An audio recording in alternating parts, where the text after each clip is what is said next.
She likes the way I put it down. Yeah. She likes the Tab for the bad little bitches in the city and it's all on me. Time no time when the love so blind that you're all I can see. Know the night won't be the same if you don't leave with me. Ass up, head down, every time you dress down, no I like it. I like it. I like it. I like it. I like it. I like it. I like it. I like it. I like it. Good ass girl in the badass city, got the itty bitty titty, but the ass come with it. Got you hoping that a flash come with it. Looking single in the club, but you hoping that a man don't get it. And she pulling up late night, no tease, play fight, big jaw, gray white, fuck to the daylight, put her to sleep, cause I don't need no Xan. If she fucking with me, then she gon' need both hands, yeah. Big penthouse, spend another 10,000, nothing getting rent out, money getting sent out. Good brain, good head, get the sense out. Then I make it rain in the bed, pull a tent out. She likes the way I put shit down, and I likes the way I ain't gotta call her whenever I'm in town, but she know when to pull up on the block, throw the hood up. The Bucktown boy, wood grain with the foot up. Call me when you need somebody to work on that body the way that it should've. Yeah, I pull up AM, scotch color gray bands, whole room darker than Ray-Bans, and I'm still on that ass like spray tan. I would get it poppin' with you or your 8 friends, but look, I like it. I like it. I like it. I like it. I like it. I like it. I like it. I like it. I like it. I like it. I like it. I like it. She likes the way I put it down. She likes the way I put it down. She likes the way I put it down. She likes the way I put it down. Yeah. She likes the Tab for the bad little bitches in the city and it's all on me. Time no time when the love so blind that you're all I can see. Know the night won't be the same if you don't leave with me. Ass up, head down, every time you dress down, no I like it. I like it. I like it. I like it. I like it. I like it. I like it. I like it. I like it. I like it. I like it. I like it. Good ass girl in the badass city, got the itty bitty titty, but the ass come with it. Got you hoping that a flash come with it. Looking single in the club, but you hoping that a man don't get it. And she pulling up late night, no tease, play fight, big jaw, gray white, fuck to the daylight, put her to sleep, cause I don't need no Xan. If she fucking with me, then she gon' need both hands, yeah.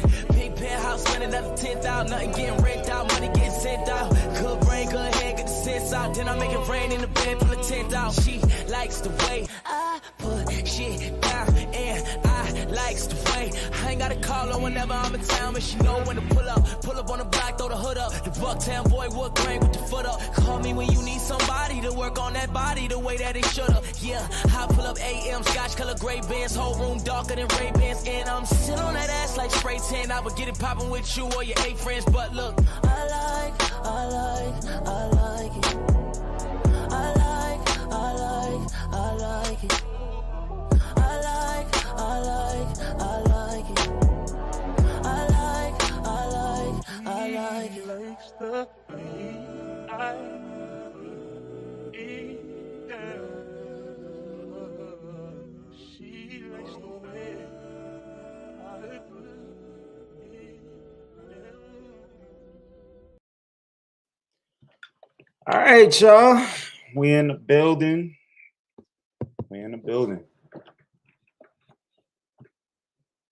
My co-host is running late.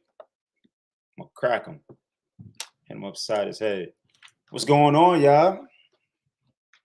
Crazy week. Seems like they just getting crazier, man. Like, it was an absolutely normal week in the Northeast. And all of a sudden, it was like the world was coming to a freaking end, man. It was like 28 days later. Smoke rolled in. It smelled like fire. Sky turned orange. People said they saw Godzilla lurking. It was crazy. But on a serious note, I hope that everybody in Canada is safe. Everybody's doing well. If you got family that lives up there, I pray for them all. You know, this global climate, catastrophe that we dealing with is serious. People got to understand that. Whether you believe in it or not, it's real life stuff happening. The ice caps are actually melting. We getting wildfires, tornadoes, earthquakes, all types of stuff. We all got to do our part in this world to save the world that we live in. So I'm gonna leave it at that. But real crazy, man. And it's the summertime, so everybody wants to have fun. The sun is out for longer, So it feels like there's less time. And when you think about less time, we at the end of the spring, man. We at the end of the spring. It's playoff season, So I'm not gonna waste any more time. We're gonna go ahead and we're gonna get right into it. We're gonna get right into it. And hopefully Mike will join us. And we definitely gonna have a special guest later today. But let's recap the weekend and the activities that we saw. So I was a little bit confused. The TFL has to do a better job of keeping us up to date with their website. I was a little bit confused if the season was, over, if it was taking a break, if the playoffs had started and all these other things. And we kind of chopped it up a little bit, but we got an answer. So last week was the TFL's playoffs. They started. And as you can see right here, week 1, the Bengals took on the Bengals, and the Green Wave took on the Wolfpack.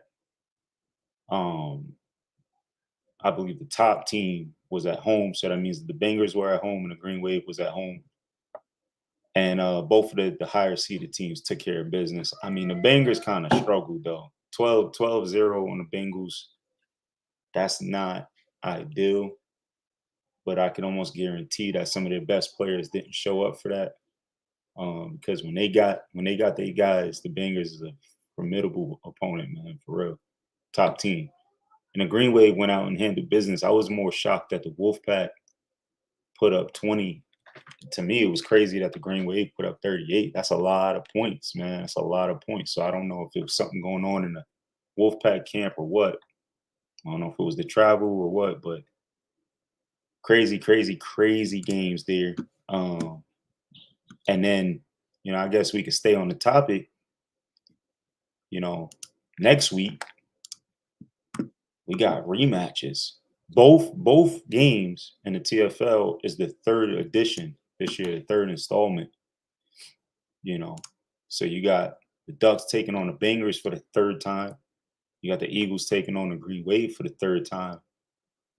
And the Ducks have gotten the best of the Bengals on both occasions that they've seen them recently. And I think the total points is 30-25. So close games. I think the first one was 16-14. I think the second one was like 14-12 or something like that, or 14-13 or something. I can't remember.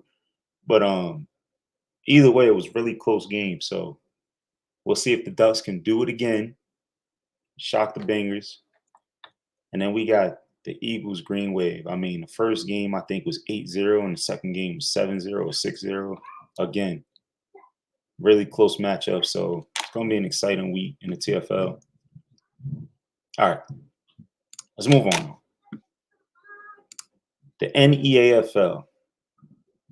Apparently, there was a game scheduled between the Kings and the Militia. It never happened, I don't think.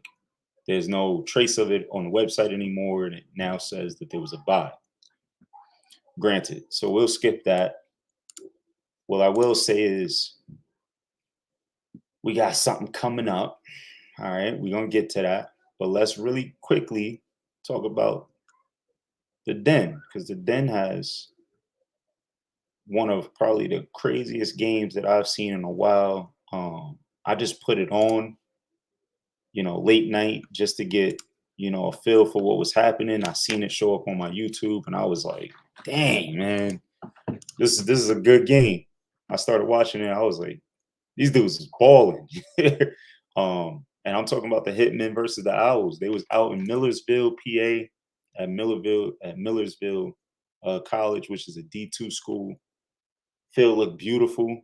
Um, 1 second, y'all. Yo, it started.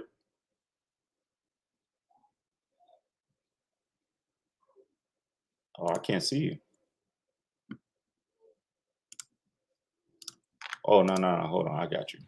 We're gonna get Mike in right now, guys. All right, I got you. I'm gonna send you a message real quick, and you're gonna get in. All right.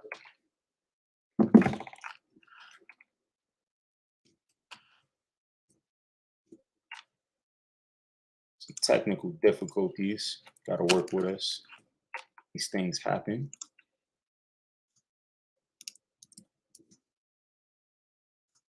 Boom and boom. All right, Mike should be joining us. But yeah, they was at Millersville College in PA, a D2 school. Beautiful facility. It did rain. It kind of rained on the festivities. There we go. We got him in. Big. All right. Yeah, sir. So I was talking about the Hitman Owls game. I said it was one of the best games that I've seen in a long time. I had put it on midnight just to get a feel for what was going on, and I ended up getting sucked in, man. It was just pause. It was just one of those games that it was just a hell of a game. They was going back and forth. It was at a beautiful facility.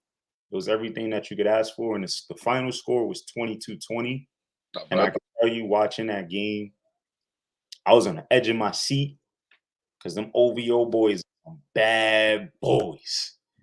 Them OVO boys is some bad boys. They got a lot of talent. They're very fast. Their defense is just all hats to the ball. They hitting stuff. But then when you got an NFL guy like Legree, I mean, you can't make any mistakes, and that's really what it came down to. The Owls made a couple mistakes. Legree capitalized on it. They got a pretty good running back, and Lamaru, that's his name. White boy, tall, slinky. He looks like a slot receiver, but you give him the ball in the zone and he be making stuff happen. So hey, they're out there. They're out. They are out there, man. They out there. That was a great game. So 22-20 there. Then you had the Tide. They beat the crap out of the Wolfpack in a means nothing game. I know the Tide had some hopes of sliding into the playoffs, but they didn't make it. The Unit got a forfeit to the Canes. The Herd went out to Camden in one of the nastiest fields I've ever played on. I hate that field in Camden. Everybody that's in that area knows what field I'm talking about, that baseball, infield, outfield. I don't know what the heck they call it. Terrible field, but the Herd got it done 14-0. They got some nice action shots from a drone of that game if you're on Facebook. And the Knowles absolutely ruined the Soldiers 47-0. They was doing all kinds of crazy stuff. You had the quarterback, G Block, spinning out of 7 tackles. You had Arrow getting the hat trick. He had interception, receiving touchdown, something else. And I mean, them boys was balling. Got to give the Knowles credit for what they are, man. So that's the recap. Now let's talk about what's coming up. What's coming up? TFL playoffs. So we got the Eagles Green Wave, like we talked about. That game is at 3 p.m. in Granny Road. If you know anything about Granny Road, it's a hell of a trip. It's way out there. So good luck to the Green Wave, getting everybody out to that game and showing up in full force. And then you got at 1 p.m., you got the Ducks and the Bangers at Betsy Head Park. I hate Betsy Head Park. It's one of them places, it's just an environment thing. You know what I'm saying? They're going to get the home field advantage there. So, good luck to both games, to all 4 teams. See what's going on there. And then with the Den, we got the Herd taking on the Jackals in round 1. That's in Jackson. The Herd is at home. They got to handle business. But listen, the Jackals, a.k.a. the former Jaguars, they did this last year. They had a rough start to the season, and then when the playoffs came, they put them games together and they won it all. So we'll see what happens. And then 6 p.m., you got the Owls and Unit. And what I love about the Den is that they really got the time spread out so that you could go to both games, give both teams the spotlight. That Owls unit game is going to be a crazy one, you know. And I got to go with the Owls in this. What you think, Big Mike? Yeah, I'll go with the Owls. Yeah, I got to go with the Owls on this one. I don't know. That's going to be a great game, though. I know Ron Butler is really going to try to figure it out. The unit has a really good running back. I always forget what his name is. Really, really talented running back. So I know that offense is going to try to get it going, but the Owls they on a roll, man. They're on a roll right now. And then championship day for the NEAFL. And as you can see, who wants it more? This is the third meeting of the Cobras and the Kings. The first one, the Cobras handled business, put up major points. Second game, the Kings stole one, beat them by a touchdown. Now we get to see it again. And there's a lot riding on this, Big Mike. So the Cobras beat an ACFA team, the Franklin County Tigers. If you look at the Sunshine Bowl, they're in the hunt for being ranked. The Kings and the Cobras are right next to each other. Mhm. And if they win, they would have beat the best team in the ACFA. Mhm. They would have won their league, the NEAFL. And then whoever wins that game gets to play the ECFA champ, I believe. And if they could win that, that means they would have beat the three teams in three different leagues, the three best teams in three different leagues. So That that's would a be, big deal. That's a big deal. that's So an accomplishment. yeah, a lot of action this weekend. And really quickly, we're just gonna touch on the week 11 rankings. We had some movement. We had some movement. The Wolfpack fell after they lost, obviously. The Syracuse Smash moved up because apparently, I got them as runner-ups, but apparently they're champions in the ECFL. They're recognized as champions. The Cardinals are champions, so they move up. And the Herd won 6-3. They move up, and the Owls drop, obviously, after losing to the Hitmen. But just a lot of action, a lot of movement from like 11 to 17. Yeah. Teams replacing each other, teams moving up, moving around. So obviously we're at that point in the season where only the best teams survive. So Correct. that's pretty much what we're gonna see. Anything stand out to you? Any team that shocks you? Not really. I mean, as far as like being a Falcon, I like to play the Cardinals, but Up to but that doesn't really shock me. Like they're there, they did their job. I guess that's the best. I'll say that. they definitely. Oh no, I'm not gonna shit on them. That's not their fault. But they're in there. They definitely did their job. I don't know. I think the ECFL Spring League in its first year, it did what the ECFL does. It accumulated teams and it had a schedule and it gave you a solid product. I don't think the league was as good as the other spring leagues, obviously. As far as talent goes, or just as far as a player wanting to be in that league, I want to be in a TFL. That's fun. I want to be in an IFA. It's fun for a different reason. I want to be in a Den. It's fun for a different reason. There was nothing that really made me say, all right, I want to be in the ECFL. And the crazy thing is I play in the ECFL in the summer, and it's a league that in the summertime, I go, I want to play in that league. Yeah. But in the spring, it didn't. I mean, that's probably what they're trying to get it to. Yeah. Start somewhere. So, kudos to the ECFL spring of trying to make that to where they can compete between spring and summer. I think next year, with a whole year of preparation, they'll be better. Teams that they have in now, they'll definitely be better. I think with the amount of teams that they have, they might need to think about starting their spring league a little earlier than most. Who's this? Who is in? Huh? That just joined in? Who did? No, you said who's this? You talking about the ECFL? Dang. What? Yeah. So like now they have so many teams. They got two different divisions. Cardinals, Panthers, Bruins. They got all those teams that were originally Lightning, and then they brought in the IFA teams that are now ECFL teams. I'm pretty sure there will be another 1 or 2, maybe even 3 teams that might join next year. So if you got that many spring teams, it might be Yeah. smart to start a little earlier. I mean, I would be shocked if Jim doesn't have a couple of teams targeted to be in the ECFL next year, spring wise. Definitely. You know, I'm sure he's got his aims. I'm sure he's got his sights set on somebody. Yeah. I mean, and you know, we'll talk about that down the road, I'm sure, but it's coming. It's coming. On the road, I know for a fact we're going to talk about that down the road, but you know, kudos to him for doing that. So yeah, kudos to them, and for it being the first season, they did a good job. So I'll say that.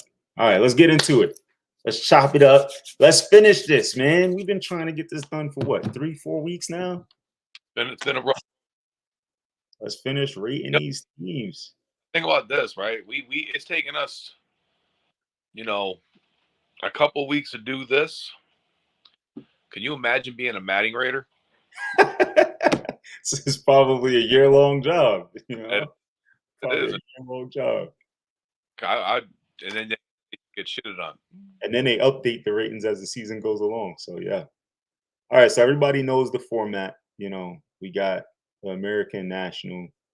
We sticking with it. We're trying to promote this idea of having NFL-like leagues at our level. So let's get right into the ratings, right? Mm-hmm. Now, what some people might notice, a key eye will realize that we filled in some blanks that wasn't there before. So we're just going to quickly run through the fact that we did the AFC North and the AFC East. Me and Big Mike sat around for about an hour and a half, and we talked this through. Yeah. So I guess we'll just go through it from the top to the bottom. All right, we'll start with the Green Wave. We played the Green Wave earlier this season in preseason. Defense is definitely their strong suit. Their offense is their weakness, right? You would agree. And it's mostly in the fact that when they can run the ball really effectively, and it's the engine to their offense. But against the better defenses, they struggle to run the ball, and the offense struggles to score. Gotcha. So we agreed that it's not a bad offense, but it's also not a great offense.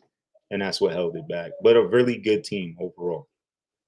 You know, when we look at the Ducks are weird. The Ducks have a really talented offense. A lot of pharaohs, a lot of national championship guys on our offense. But the defense, I don't know if it's a lack of effort or a lack of size. The defense kind of struggles. So we landed on a powerful offense, low defense. The Dolphins are just, they fell apart. They had something special. Big Mike, was you there for the scrimmage with the Falcons, Dolphins? No, I wasn't. I got in. Remember, I joined after the Greenway game. Right. So we went down to Brooklyn. But the Greenway game, oh my God, the Green Wave game was what triggered. I went home that night and was like, I need to be on this team. Right. And thank you for that, because we needed you. I saw you when we was going to the locker room. I was like, you sure you don't want to play? I wasn't, but at the end of the game, I was. Yeah.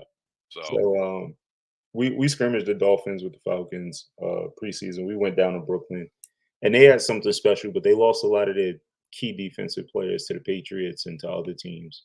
And offensively, they never were quite that good. They got a really talented wide receiver, but that's pretty much it. The rest of the guys are pretty average.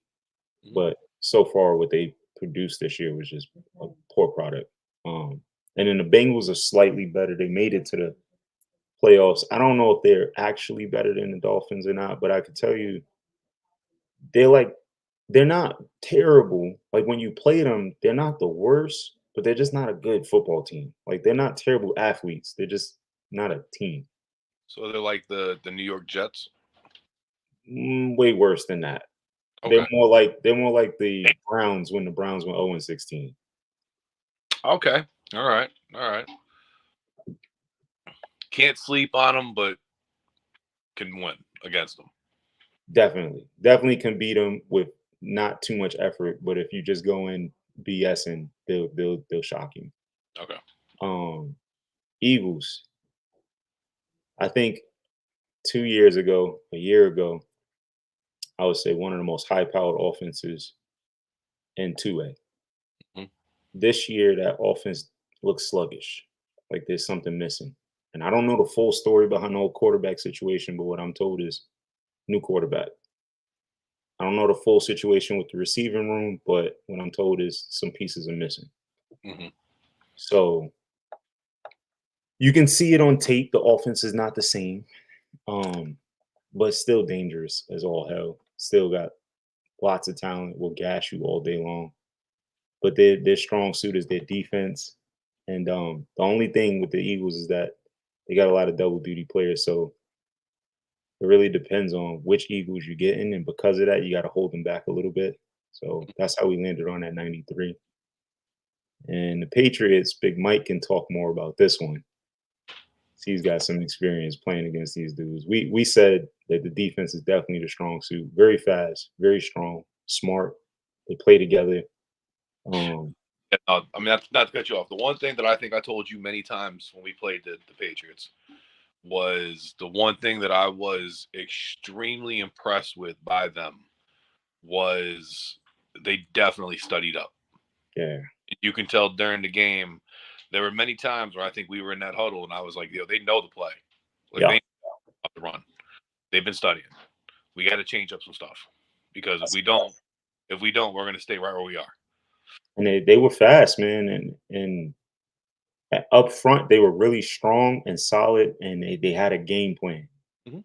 And if you wasn't ready to adjust to it, it give you headaches, you Yeah. know. And yeah, the weather helped them out in the first game and kind of slowed the offense down. I had rare drops, you know. I never dropped the ball. You shocked the world on that day. I could not catch that motherfucker. I couldn't hold on to it. I couldn't do nothing with the ball that day.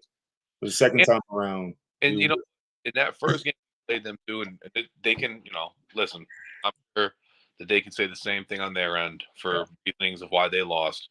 But that was the first game where we started getting injured. yeah, that's true. That's And honestly, this is for me as a football player. That's really me giving them a kudos and a testament to them because they were a hard hitting team. They were seriously. they did play hard. So like yeah, at that was the first game where I went down. You know, uh, our Tony went down. Will Willow, went down. our other guard went down. We we had some injuries that game. Yeah. You know, And offensively, they have the three-headed goat. They got Ramsey, Marquise, and Tajay. man, Ramsey's so bad. All them dudes can run. All them dudes got the moves. They had talent. They had Cologne out at receiver. They had talent at receiver. I forgot what my man's name is. Number 13. He played on the Gators. He's a really strong athlete, really good athlete. They had talent everywhere on offense, but that three-headed goat makes him dangerous. They just couldn't really throw the ball. And And Baker, they have a big old line. yeah, they do. I think Henry Epps, I played with him for years. One of the best centers in the game, aside from yourself. I And appreciate he's retired, I believe, after this year. I think he finally hung it up, but it. that's really We good. all say that. Yeah. So that's how we ended up with that rating. Dangerous offense. If they could put the ball in the air better, I think they would be a much better offense. They have a lot of talent there. Well, that was kind of our deciding factor on Yeah, why yeah, was that the games that we played them at least that ball wasn't thrown that much. Now, granted, we played literally in the Pacific Ocean both times, but you know they couldn't throw it all. nah. And even when I saw them, I went down to the Bronx and I watched them against the Wolfpack. They didn't really throw the ball too much on the Wolfpack either. They got a couple off, but it was mostly the run game. I went back and watched the tape on the Crusaders. They mostly ran the ball. That was a strategy for the season, was to run the ball. And speaking of that, the Wolfpack, a dangerous team. They're one of those teams that in Madden they don't have really good ratings, but if you pick them and you play them and you know how to play with them, you could tear anybody up. You know, Yep. that's just one of those teams that on any given weekend, if you sleep on them, they'll get you. And if you think back, during the season, TFL season, they played the Long Island Eagles and Granny Road, and that game went to triple overtime. So it's just one of those teams where they sneaky. We talked about it. They still run the wing T triple option offense, which you rarely see. And I've been a player on that team. I've known a couple guys that have gone through. Ramsey was a player on that team. They end up with just really good talent somehow. You know, even though they play in West Bubble nowhere, you know, Long Island. Yeah. So that's how we got that 85. Good team. We'll lose to the better teams, but we'll beat some of the bottom mid-tier teams. Yeah. The Crusaders. The Crusaders is a better team than people think they are. They are. They are. They play one of the toughest schedules that they could possibly play. They don't really put too many cupcake games on their schedule, if any. Terrible offense. And it's terrible because they need an O-line and they need a real quarterback that could really sling it. And I think if they got those two things, the run game would open up a little bit, and they have talent at receiver. Yeah. But their strongest piece is their defense, and it's the interior of their defense. Those guys really get after it. And we talked about it. Like the defensive backs aren't great, but they really don't have much technique, but they're all athletes and they can all run. So if you just loft one out there, it will get intercepted. Yep. No. I'll be honest with you, this is going to be a little off topic on my end for the Crusaders, but believe it or not, I actually really like their jerseys. Like, this year, their jerseys were nice. I'm not gonna lie. I ain't gonna lie to you. When they came out, I was like, those are some really nice jerseys. Like, and like for me, it's because I used to be an owner. I do kind of look at the markability of aspects of some of these teams, which has nothing to do with the ratings at all. But like, I remember watching them come out, and I'm like, I'd play for this team just on the jerseys alone. Listen, the jerseys are nice. They take buses to all their away games. They have a dinner at the end of the year and a dinner at the beginning of the year. Okay. Little team. It's a well-run organization. You got to give Ty a lot of credit. He does a hell of a job with that team. So they're just a couple, players and maybe some, I keep saying it, an O-line and a quarterback away from being a really good team. We'll get to it, Crusaders. Get to it. All right, so let's finish the other half. We did the entire American Conference. Let's get through the National Conference today. All right. Try to do it in like 15 minutes. We could do it our best. We could do it, give it our best shot. Now, I won't talk. Go ahead. The first team is the Falcons. 100% across the board. I'm not doing it. We starting at the bottom. Let's start with the smash. And I tell you what, we was gonna bring this dude in a little later, but I want his input on this part as well. So let's go ahead and bring in our special guest for the night. You know him, we love him. QB1, Larry Garcia. What's up, buddy? What's up, everybody? How much? All right, Larry, we're gonna try to get through these rankings real fast, real quick. Let's try to get through it. The smash. We didn't get a chance to play him. Here's how we're going to do this. We're going to rank the offense first, then we'll rank the defense, and then we'll take the average of the two. Let me get my calculator ready. And that's how we'll come up with an overall. So I watched the film. The quarterback is the heartbeat of that offense. He is an athlete. He's a Michael Vick. He's tall. He can get going. He spins. He's strong. It looks like he'll lower his shoulder. Durable looking dude. But when he threw the ball, it looked terrible. Yeah. Okay. Running back is but it could just be that the O-line was terrible. It looked like the O-line play was bad.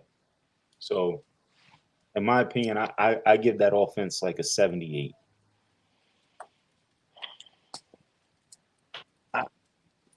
Mike?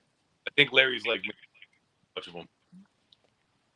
I'm going more so me personally. I'd say the lower end, probably 70. I don't think that there was a game where, for one, they put up over 200 yards, and for two, put up more than 14 points. Um, Hmm. Players, you know, even though they may have a player here or there, I don't think that should jump the ratings because that one player isn't producing enough for the team. What do you think, Mike? I don't like them. So, you know, I ain't gonna lie to you. Like, I was never impressed with them. I was very upset that we didn't get a chance to play. Although I will say that it seemed to get better after they ducked us. They did. They healed up. So Smash, when it was in the IFA, played the Dolphins 0-6. The Smash had like 200 plus yards of offense, but just couldn't score. Pick six gave the Dolphins the lead, and the game ended before time ran out because of a fight. Yeah. Then the Smash get a week off, and then they go to the ECFL with everybody else. They play the Warhawks, get smashed 29-0. They refuse to play us, and then they're off again. Then they play the Chargers and put up 24-6 on the Chargers. And then they played the Bruins and put up 7-0 on the Bruins. And then they played the Norsemen, put up 6-0 on the Norsemen. And then they beat the Black Panthers 12-0. So, knowing what we know about the Chargers and the Black Panthers and the Norsemen, I think it's fair to say that they're better than a 70 offensively. I'll give them a 74. I'll go with The happy medium. Yeah. I mean, yeah. I mean, I suppose we could do that, but knowing what we know, those three teams that you mentioned aren't really. Black Panthers got a really good defense. No, I'm not saying that, but the other two teams, Chargers defense is not the greatest. We'll get to them. Yeah, but they didn't beat us. Norseman's defense is all they really got as a team. That defense is not bad. Granted, they only scored one touchdown, but I think a 70, 75, 76 is that. The type of team that might score once or twice on a halfway decent team. 70 is like you struggling to sniff the red zone. 60 is you can't even get in the red zone. Like you're struggling to pass the 50. You know. All right, I'll agree with Mike. Let's go 74. Thank you, Larry. All right, officially we're gonna give him a 75. Like all around? Offense. Oh. Defense? I'll say 80. You say what? I'll say 83. Oh. Yeah, exactly. All right, Larry, what you think? Defense, I'm staying in the 70s, man. You got to go mid-tier, somewhere between 72 and 75. Like, you could stop a terrible offense, fantastic. But, going up against the Warhawks, you couldn't do much, and in my opinion, the Chargers shouldn't have scored at all. I mean, just based off of that team and particularly, Chargers scored on the Falcons last year, and they're better this year. I don't speak on last year. I'm just saying the defense last year was incredible. The Chargers have a solid offense. Their weakness is their defense. See, so 83. No, not an 80, 77 defense. That's what you're thinking? It's not competitive. All right. How about I'll dumb it down. I'll give them a solid 79. Larry, you sticking with 72? I'm sticking with 72 personally. Yes. 76? 76 defense. Oh, that's a All 75 right. overall. There you have it. But because they forfeited, that makes them a 60. That makes him a 42. Listen, not for nothing. I can't see a team saying they're champions when they were literally went on live saying that they're too scared to play us. Yeah. But that's neither here nor there. Yeah. All right, next team, Mid-Penn Knights. You guys probably didn't watch any tape on them. I'm not gonna lie. 1000%. I did not. But I know about the league. So let's quickly just look at the schedule for the Mid-Penn Knights. They're 0-6. So for me personally, I just want to interrupt quickly. For me personally, don't get back to me on these ratings until the NFC East.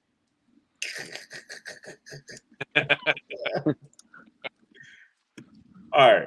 Larry, I'm in some of the same as you, so don't worry. I'm just learning.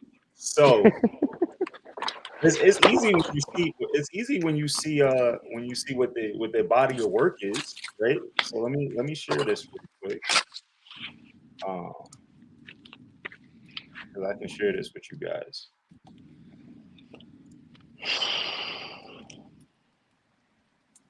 And there it goes right there. Boom. So you guys should be able to see their body of work now. They went 0-6. They lost 29-0 to the Franklin County Tigers, who ended up winning the championship in the ACFA. Congrats to them. 22-16 against the Jersey Militia, which is pretty good because the Jersey Militia is not a bad team. They're probably the third best team in the league. 21-0 by the Kings, likely the best team in the league. 21-0 by the Cobras, right there with the Kings. Then they lost 21-0 to the Fire. I don't know what happened because the Fire is a terrible team. And then they lost 20-0 to the Militia. So I'm guessing by that point in the season, they just gave up. That's what it seems like. I mean, it seems like to me since Saturday, March 25th, they gave up. Damn, that's messed up, Larry.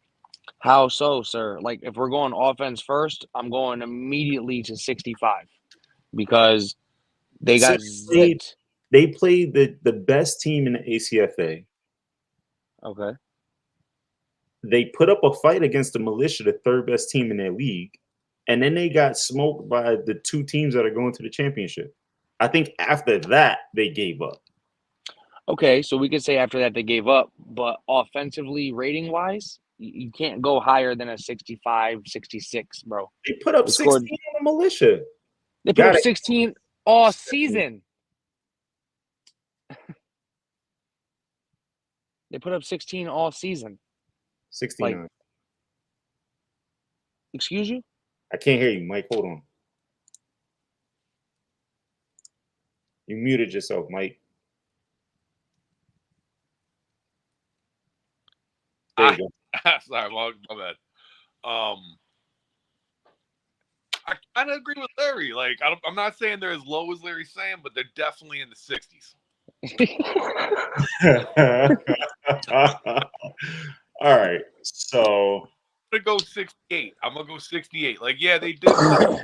They like defensively, they're better. Obviously, I like that. You know. Yeah, you can go 80s defensively. Yeah, because they going 80s. 80 is competitive. Yeah, but listen, you just said it yourself. They held all the teams to 3 touchdowns, which if they're playing, that's not competitive. That's if you're playing the number one, say they had played us, we put up 49. You're saying the better teams over there are only putting up 3 touchdowns? I'll give them a 79 then. I can't give them an 80. All right, I'll agree with 79 as long as you keep the offense in the 60s because that's offense is 68. I'll say 70. I'll say 79 as well. All right, so 79 and 68. 72. 74. I was close. It's 73 and a half. I'm going with the lower of that. I'm going with 73. Because they're 0-6. Oh, All right. For the Okay. folks watching at home, this is the one and only time you round down when it's at the halfway mark. Okay. Facts. All right, so now we got the Philadelphia Soldiers. All right, this one is tough. The Soldiers, I think, have one win. Let me go ahead and tune this one up. Please do. So we're looking at the Philadelphia Soldiers, and we're looking at their entire schedule. It's anything like the other team. It's pretty close, like the other team. However, we gotta remind people they're playing in the Den MLF, so they're playing in one of the toughest leagues to ever been put together in the spring. So let's just take a good look at this. Opening weekend, Den Day, 22-6 by the Wolfpack, which was the Wolfpack's only win on the season. Then they lost 16-0 to the Owls, the third best team in the league. They got a forfeit win to the Kings and proceeded to get spanked by the Herd. 21-6 by the Hitmen, which is crazy because Dave Legree is the quarterback of that team. So to only put up 21 says something. The Tide put up 30 on them, though, and somehow they got 2 safeties. That was confirmed. They got 2 safeties that game. Bet you that was ball over the head of the quarterback. No, it wasn't. It wasn't snaps. Really? The question was asked. It wasn't snaps. The defense forced 2 safeties. Then the unit, they actually fought back 38-20. And then the Jackals proceeded to smoke them in the nose, just put them out of commission. So I believe that the unit is where they cut the wire and they just gave up on the season. Because the Jack boys are good, but they're not that good. Yeah, the unit was a standstill. I say offensively, we got to remember, we're talking about the Den now. Against the best teams around week in and week out. Say 72. No, I'm giving them an 81 on offense. Really? They're going up against the unit. Hold on. The Tide, the Owls, the Hitmen, the Herd, the Kings. These are all very good teams. Well, the Kings, they got a forfeit. The Kings are the worst team in the league. The Kings are the Crusaders of the Den. Well, they got the victory there.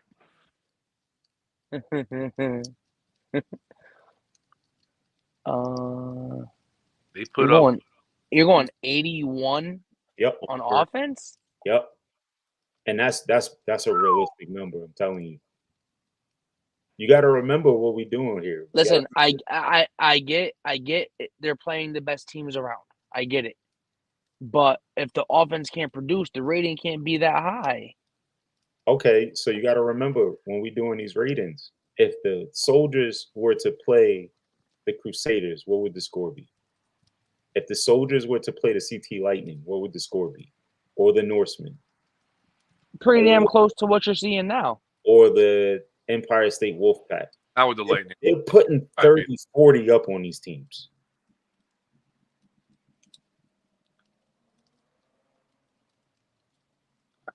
All right, I'll give you an olive branch, and I'll say 77 is my best offer.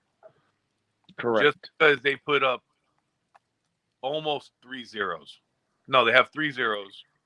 They put up 20 on the unit, and we gave the unit a 90 overall on defense. I mean, the unit might not have been there. Correct. Don't some of them double duty guys? They got 2 safeties on the Tide. Forced safeties. That's defense. I get it. Man, this team is not a bad team. You got to think that offense is probably they put 6 points up on the Hitmen. So that'll reflect on their overall. But offensively, you can't hurrah them for 2 safeties. All right, hey, Morris, I have a question. Yeah. Did any of their points come to special teams? I don't know. Because that would also factor in, like, if they got 2 kick returns, Like, if say the unit that 20 is kick returns. I don't know, but I will say this. I think in order to score a touchdown on the herd or the hitman or the unit, you got to have at least an 80 overall, at least. Even if that's in the fourth quarter at the end of the game, to even score on them, you got to be at least an 80. I'm gonna meet you in the middle and go 78, my boy. Can we all agree on a 79? Fine. Yes. To move away from them, I will say. Okay, defensively now. 85. That's too high. Oh, what? Oh my God, bro! I think we're going 79 across the board, my boy. No. I agree with Mike. I honestly, I think maybe like an 86. I think defensively they're actually not too bad at times. I think they're shaky. Oh, they just played better teams and got rocked and probably got tired because they were out there 24/7. It could have been injuries. It could have been a lot of things. We're not really sure, but I know at times they show that they have a decent enough defense to like.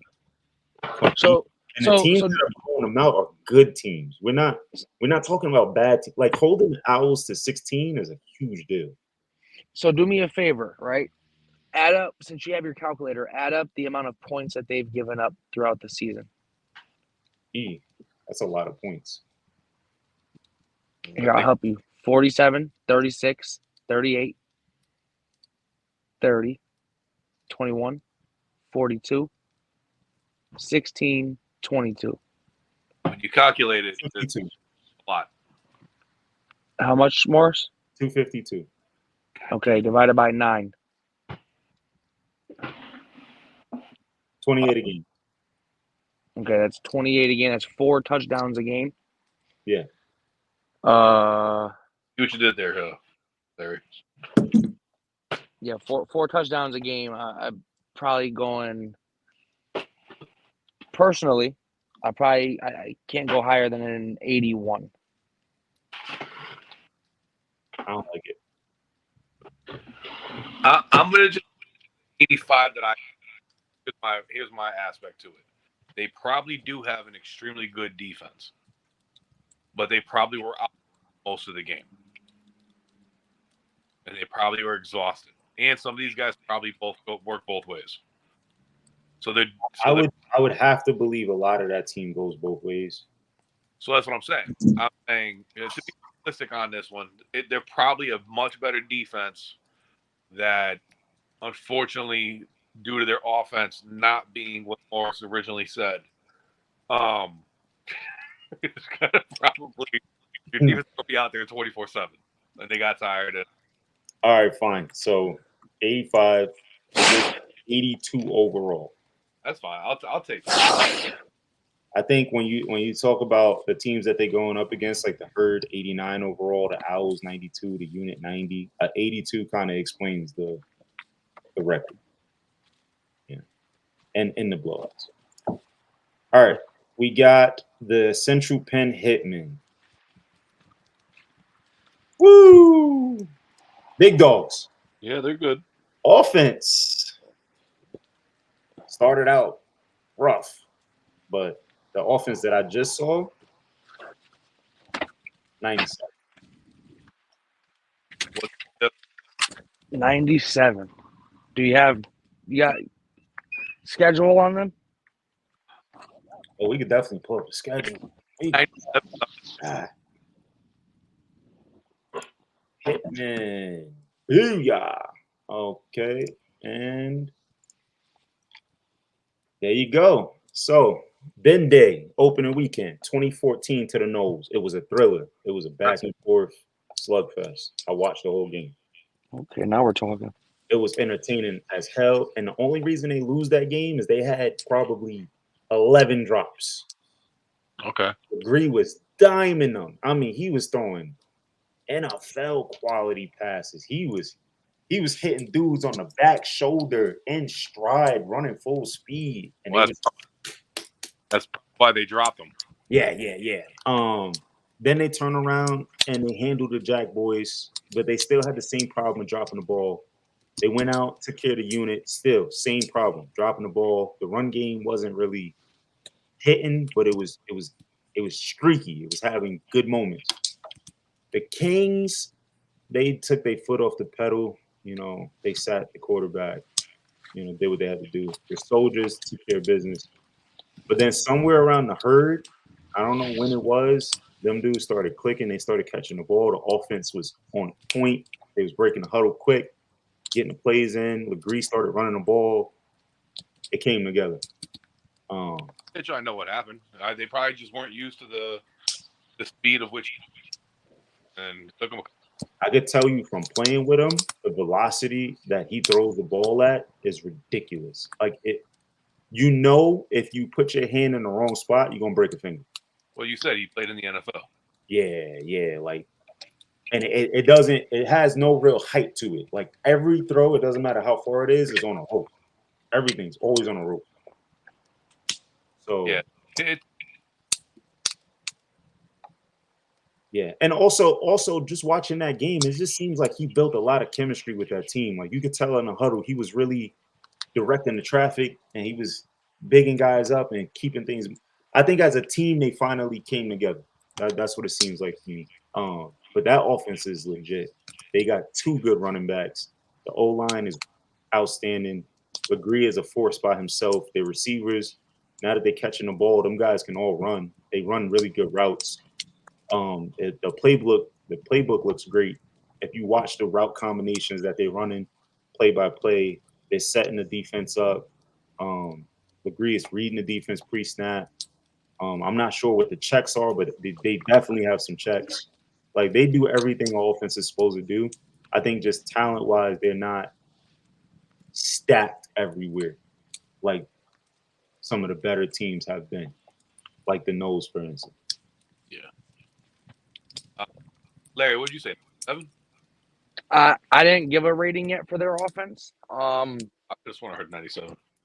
That was no, yeah, 97. You said? Yep. No. Yes. Yeah, that's what I said. Okay. Oh, okay. That was more.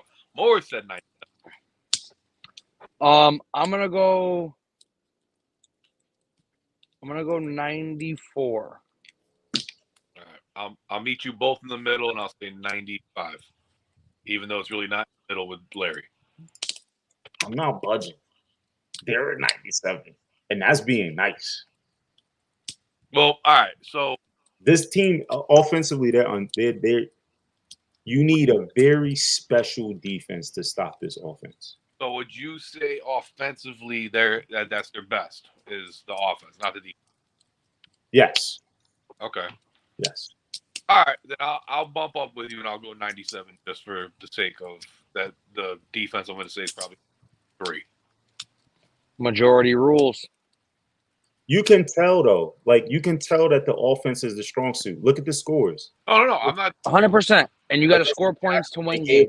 They gave up 14 against the Jackals. It was a close game. It's not a close game because the offense isn't scoring. It's a close game because the defense can't keep their offense off the field. So, can I ask you a question? Because I wasn't here for this. What do you have the Seminoles offense ranked at? 99. 99. They're 99. Were they across the board 99? They're 99, 98 defense, 99 overall. Okay. All right. 27, 97. Defensively, I got them at I want to say a 90, but the honest truth is they're probably like an 89. I was gonna say 89. Yeah. But you have to go with the fight that they put up with the Seminoles, bro. Like that wasn't the defense. That was the Nose not hitting at times. There was some errant throws. The run game wasn't in rhythm. I watched the whole game. The run game wasn't in rhythm. So when they went to run the ball, it got stuffed. But it wasn't because the hole wasn't there. There was holes there. It just seems like the hole was in the wrong place or the timing was off. And they dropped the ball. Like the Nose was dropping the ball. They was missing certain reads. And then also the Hitman's offense kept driving the ball. It took time off the clock. You know what I'm saying? It wasn't the defense that kept that game close. It was the offense. All right, I'll go 90. Just because they're ranked number 4. What do you think, Larry? Well, we agreed 89. So majority rules. Yeah, I'm gonna stick 89. All right, 89. So now that's a lower overall than I was looking to have for them. I'm not gonna lie. See? That's a 93 overall. Ooh. Well, I will say this. The Owls is a 92 overall, and they beat them 22-20. So that shit might be accurate. True. That's pretty damn accurate. 100%.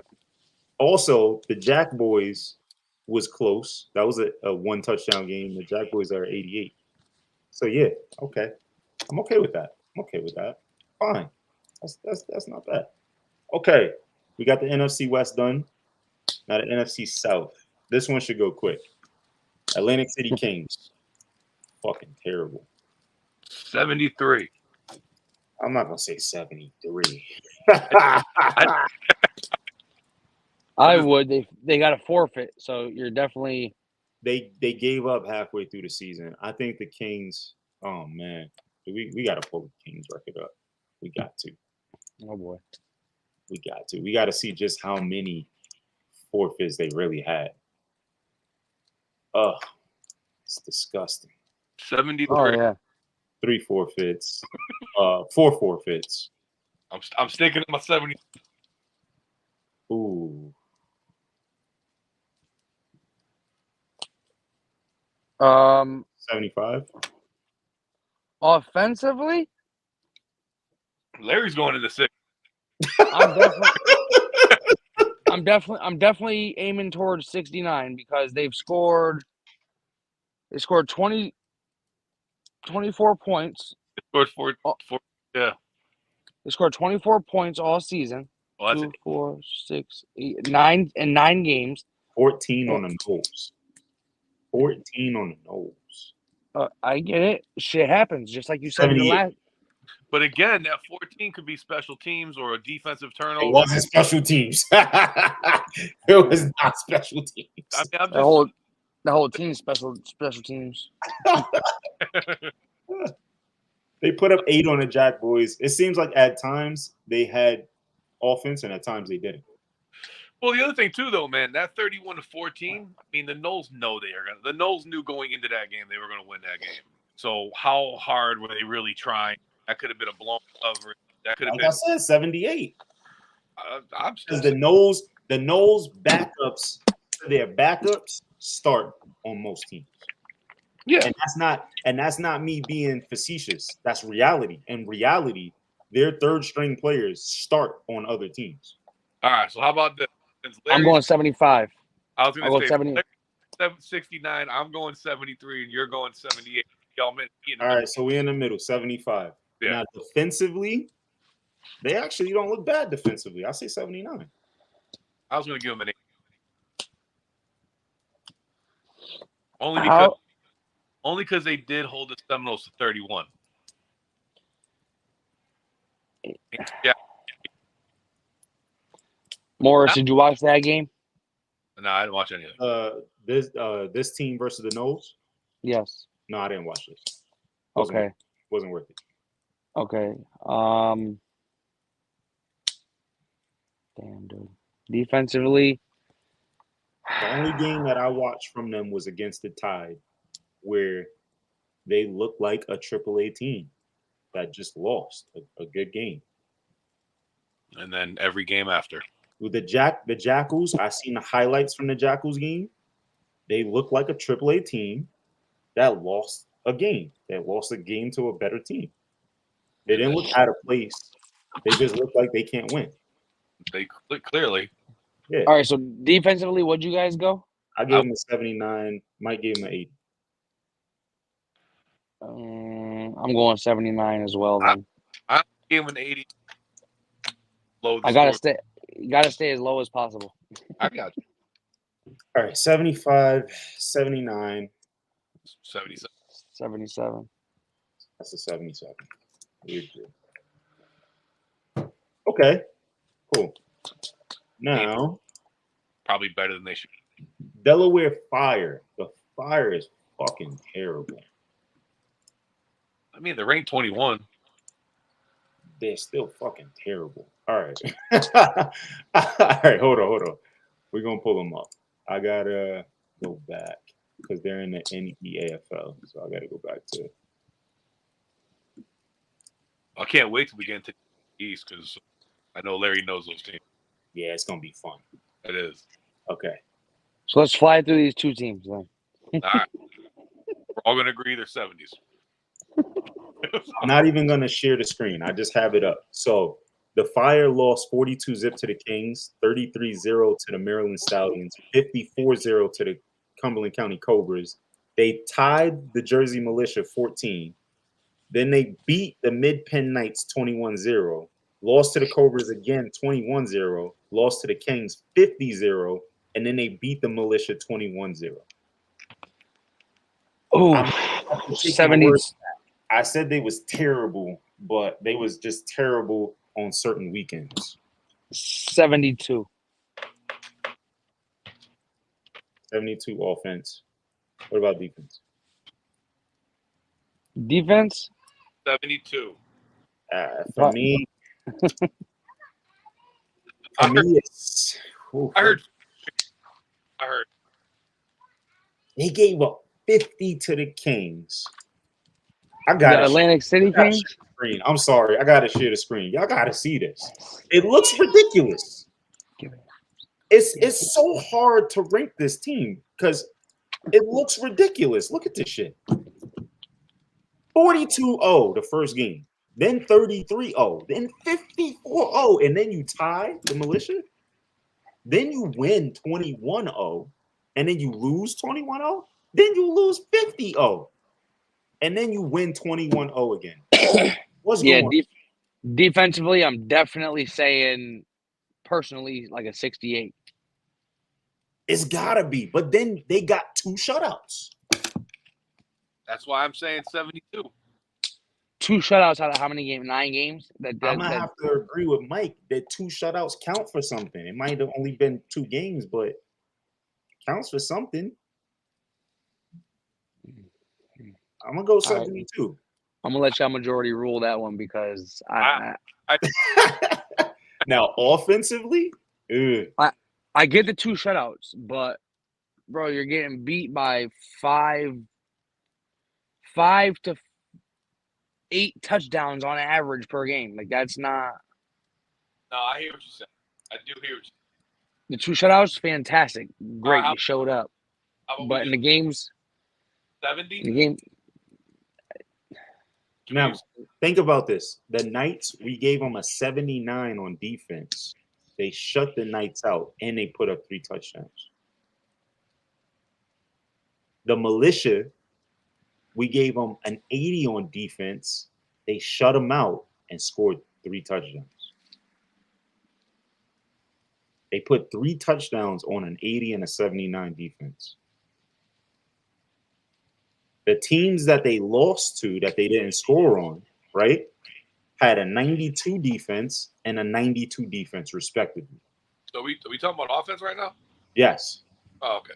So their offense got shut out by 292 defenses, and I would have to think that Maryland Stallions defense was pretty good in the ACFA because I know about that team. They're ranked on the Sunshine Bowl. Against the Militia, they were able to score. Against the Knights, they were able to put up 3 touchdowns. I got a big team play a lot. Huh? Breaking out, Mike. Am I? Yeah, you gotta talk over Larry's volume. Larry's volume will cut you out. Oh. I said I'm gonna on a hunch that this team definitely played. They definitely played what? Both ways. Definitely, absolutely, definitely. My volume? I gotta turn my phone down. No, it's all my went off too. My Yeah, if there's any static in the background, it'll cut Mike's volume out. I don't know. It's been like that for a minute now. I'll start writing the numbers. No, seriously though, like think about that. The teams that shut them out where they couldn't score were 90 defenses, like top tier defenses. When they went up against competitive defenses like 79, 80, they scored 3 touchdowns. 2 and 3 touchdowns. They had a really difficult schedule, man. They played both the Cobras and the Kings 4 times. Combine it. Then they played the Upper Maryland Stallions, a top 20 team. When they went up against regular competition, they won. So what are y'all thinking? I'm thinking offensively they're 79. 79. Yeah. I'll go 77. I'll go Don't go meeting in the middle, Mike. 78. All right. 78. And I think defensively, they're actually pretty good. I think they might be like an 81, 82. Defensively, Morris? Yeah, think about it. The Militia's offense was an 86, and they shut them out. The Knights' offense was a 68, and they shut them out. I understand. They gave up 14 to the Militia the first time. So, and then they gave up nothing less. Okay, they gave up 21 and 33, but nothing less of 40 in the other games. Yeah, but they were going up against top tier. All right, so the Cobras' offense was an 89, and the Kings' offense is a 95.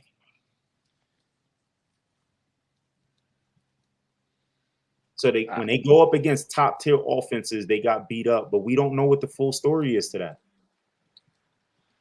Going off of what I know, and that's what I'm seeing right now. Like personally, right there with like the 42, the 33, I'm definitely going somewhere in 78, 79 range. Personally, I don't judge a team off their worst day because from experience, like last year, the Falcons, we went out to Brooklyn and we played the Crusaders and we lost to them. Were we the worst team? We definitely wasn't. We just lost the game. We went out and we had a bad performance. So it could be weeks of bad performance. It could have been weeks of injuries. You know, it could just be that the Kings just got their freaking number like that. 42. I get it, but weeks of injuries, that's the name of the game, my boy. Like I said, the Kings could just have their number 42-0, 50-0. Let's be real. Let's be real. We lost to the Green Wave because our offense couldn't produce. Yeah, they just had our number. Does that mean that we're not a good team because we lost to the Green Wave? No, absolutely not. Does that mean the Green Wave are better than us? No, they just had our number that day. I don't think that defensively they're a bad team when you look at. So what are you going defensively? I said an 84, 83. All right, I'm going to go 81 then.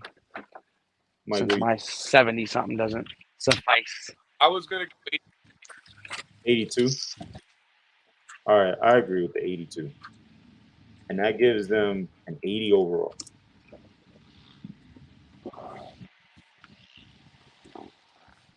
Hey, this is crazy. You want to know why this is crazy? What? We just finished the NEAFL, right? The best team in the NEAFL right now is the Kings. They number 1. They're a 93 overall.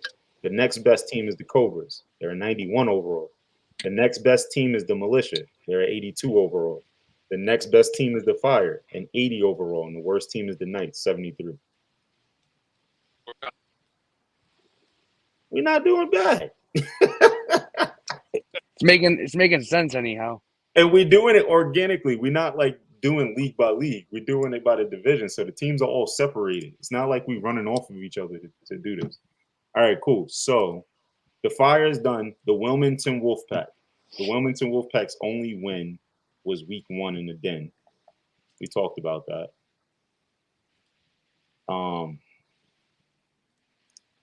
I don't even want to look at their I'm not even going to pull up their record. I'm just going to look at it. They beat the Soldiers 22-6. They got a forfeit win to the Atlantic City Kings. Every other game is a loss. 15-0 Herd, 18-0 Jackals, 14-6 Unit, 26-0 Owls, 30-0 Hitmen, 31-6 Knowles, and then they just lost to the Tide this past weekend, 26-8. The offense for me is 79. I think the offense is. I think this offense is worse than the Soldiers' offense. I was gonna go 76.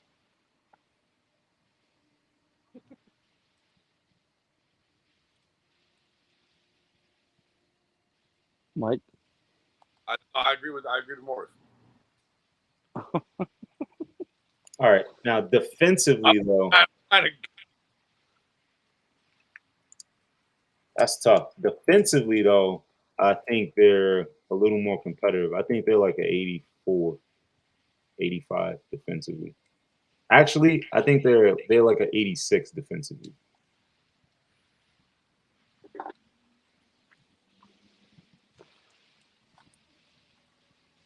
I think the offense was bad, and it put them in situations where the defense was on the field a lot. But that defense still held up, even though they were on the field for most of the game. And I remember watching them against the Soldiers when they won. The Soldiers just looked like they wasn't ready for week one. That's what it looked like. But that offense for the Wolfpack was not good.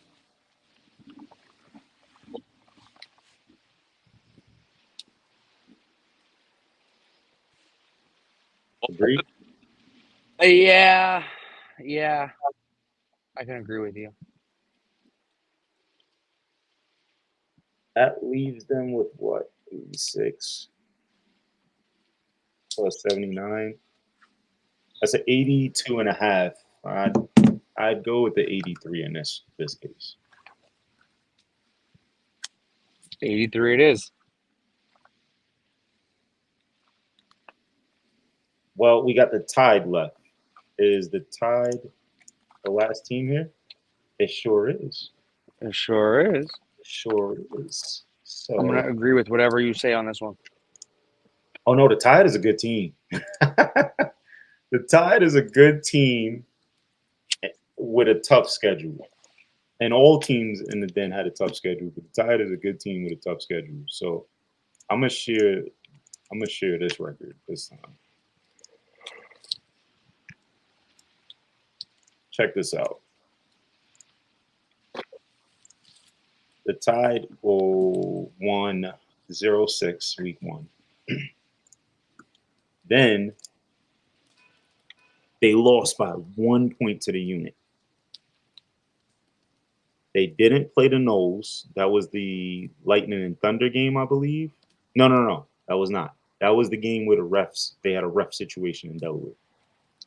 Refs didn't show up. Then they played the Jackals close, 16-10. They beat the Herd and bad weather. That was the same week that we played the Patriots in that terrible rainy weather. Yeah. Then they beat the hell out of the Soldiers, and then they proceeded to fall apart against the Owls, who they picked it up big time. And then they lost to the Hitmen, but then recently they beat the Wolfpack. However, they didn't make it into the playoffs. So, offensively, from watching this team, dangerous team. I like their quarterback. Running back is decent. They got some tall guys with strong hands, but not really fast receivers. But they just hella inconsistent. Like even within the same game, at times they look like they got it all together and then just fall apart, and at other times they're just 3 and out. So I don't know if it was play calling, a lack of practice, if the talent just wasn't there for them at that time. I don't know what it was, but I could tell you that inconsistent. So I say offensively 84.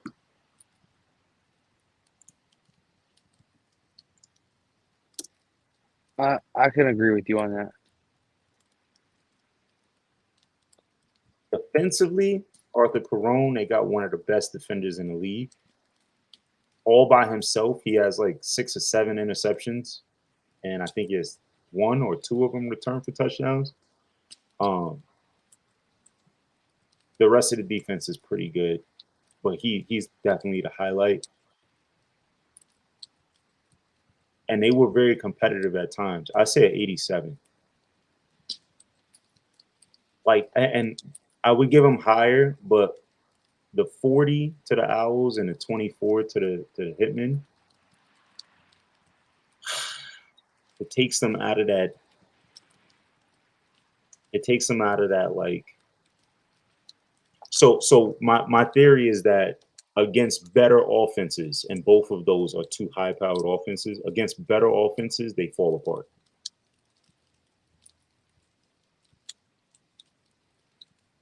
So defensively, I gave them an 87 because they're very competitive. Just when you start to play those 92 plus offenses, that's when they start to really fall apart.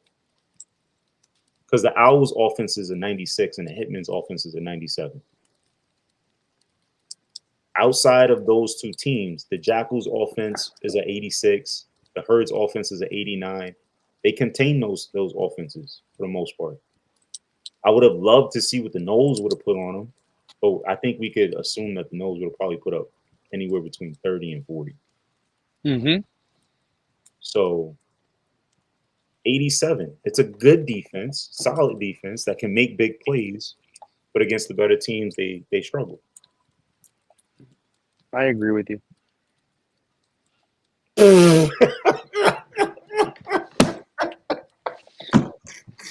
Hold on, Mike. Do it again, Mike. Do it again. Yeah, this dude is a clown. All right, so Larry agrees with me. We're going with the 80, 87. That gives them 85 or 86? I would be inclined to say 86. I think they're on the better side. Okay. All right, so the den is done. No one can hear. The den is done. So the den is a 99 for the Knowles, a 93 for the Hitmen, a 90 for the Unit, a 89 for the Herd, a 92 for the Owls, a 86 for the Tide, 77 for the Kings, 83 for the Wolfpack, 88 for the Jack Boys, and an 82 for the Soldiers. The den is complete. Sounds good. Okay. So now we only got 2 left. And this is where the expertise of the guys in this room really come into play because we got a lot of experience with these last few teams. So we're going to start with the NFC East. And let's start from the bottom.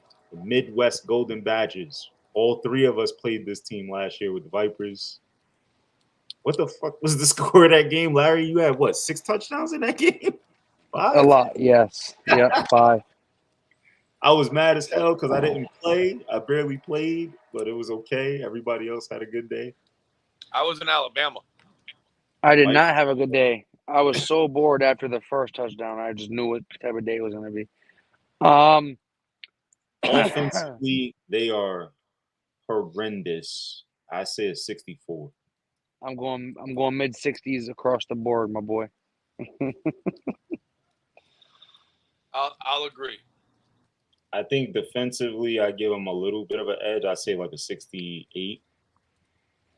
That's definitely a little bit of an edge, yes.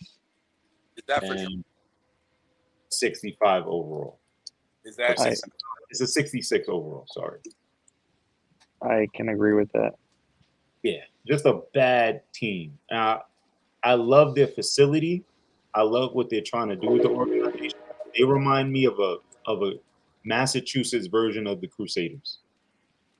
Correct. And I, like you said, I like the organization. You know, Dante's a stand-up guy.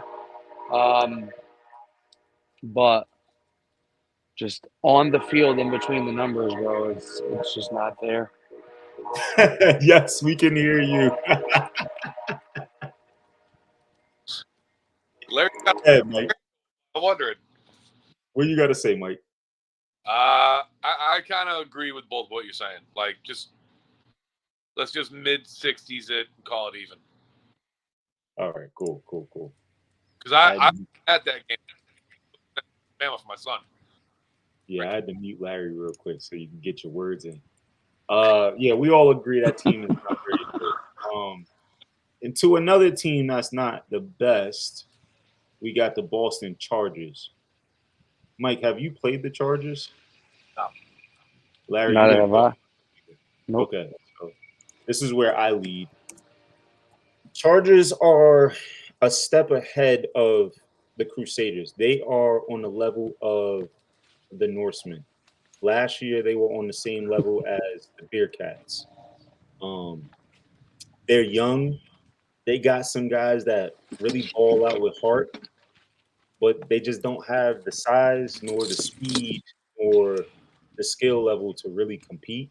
They're just the kind of team that might put up a touchdown or two in a game and will definitely beat up on some of the weaker teams that they go up against.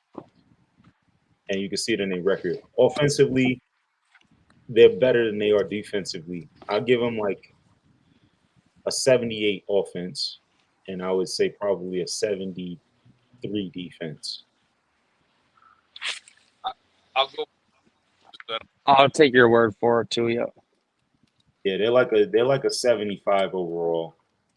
They're not the worst team out there. They definitely can play in some games, but like once they get to like a more competitive level, they're not winning those games. All right, so now we all played the Warhawks, and I'm a huge fan of the Warhawks organization. Although I hate them motherfuckers, I hate them, but I'm a fan of them because the core guys that they got, they're just ballers. That's really what they are. They just show up week in, week out, and they ball. I think offensively is the Warhawks' strength. I think they got lots of talent. Tayshaun, when he's healthy, is an absolute dog. More people need to know who Jordan Jones is because that man is absolute lightning in a bottle. But outside of them, they just got receivers all over the place that can make plays. The quarterback, their starting quarterback is like a white Michael Vick. You know what I'm saying? Like he's impossible to stop. And I like the young kid. I think the young kid will grow into a really good quarterback. The guy who pretty much played most of the season for him. I think offensively they're like this year. I got to take into account this year. This year I think they're like an 86 overall offense. All right. Hold on, let me mute Larry real quick so we can hear you, Mike. Go ahead. I said I was going to say 85. I was going to give him 85. I don't mind saying 86. Okay. Larry, what do you think? I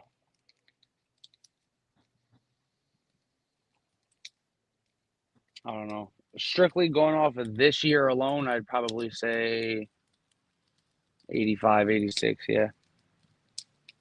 Now defensively, they don't get enough credit. That defense is nasty, man. They got size, they fast, they strong, they smart, they play together. They're okay.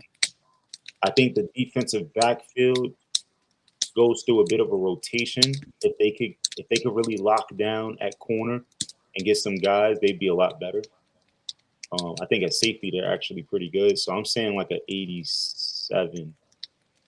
Nah, that defensive end was nasty, and I think for most people he will give a lot of teams trouble. You know what I'm talking about, Mike, number 9.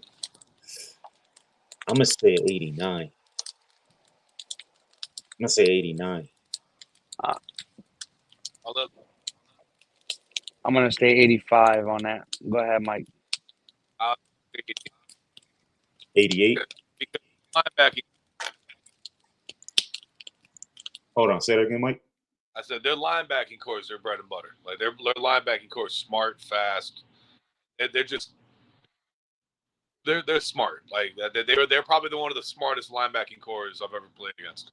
I think Larry has a different purview of the game because Larry's he's going up against the DBs, right? That's his game is to outthrow the DBs, and he's doing a different job on the field. Like me and you, we gotta touch those guys on the line. You know what I'm saying? We gotta block them. We gotta get away from them. well, And to our credit, Larry didn't get touched on either of those games. Larry didn't get touched. He didn't have to run. And that goes back to what I said. I think the DBs was their weak spot. We were able to find openings. Also, we ran the ball really well, and it forced them to play the run and left the pass open, and Larry took advantage of it. I think from the run game perspective only, and we'll let Larry talk about from the pass game perspective. If we were just talking about run game all day, the Warhawks defense to me is a 95. They're fast, they're strong, they know how to fill the gaps. They funnel you. They don't let you get outside. They lock that corridor down, funnel you back to the linebackers.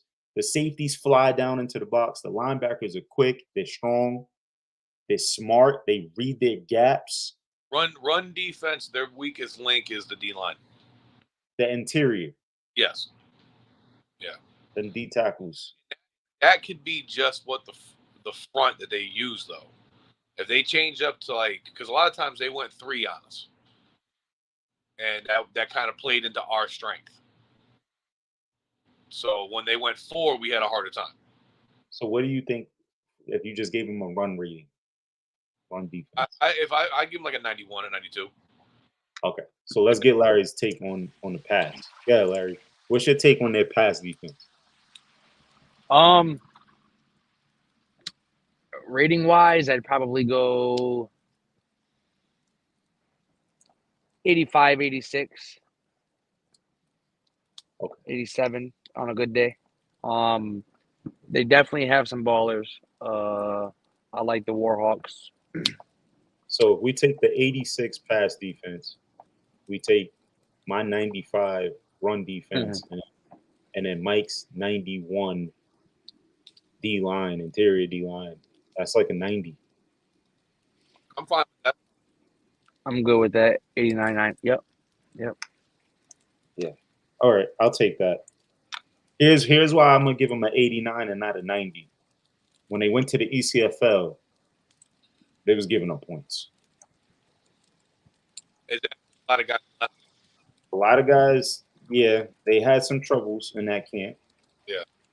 So just because of that, I'm gonna drop them to an 89, and then that's an 87 overall. I think that's solid. The Cardinals. Woo-wee. Cardinals. Let's actually pull up their schedule because I had some choice words about whether or not the Cardinals were who they advertised to be. I think all 3. I'm definitely with you on that one too. Yeah. Let me see if I can. I'm still all for setting that game up. We might get them in Atlanta, man. Man, this ECFL website is tough to navigate. Schedule. Really, we might play them. I don't see why not, bro. They're ranked. They're ranked, right? 3. Yeah. Oh, man, where are the Cardinals? There they go. We're 4. Okay, Correct. so I'm going to share this. Boom, there you go. Now, this is the Cardinals schedule. They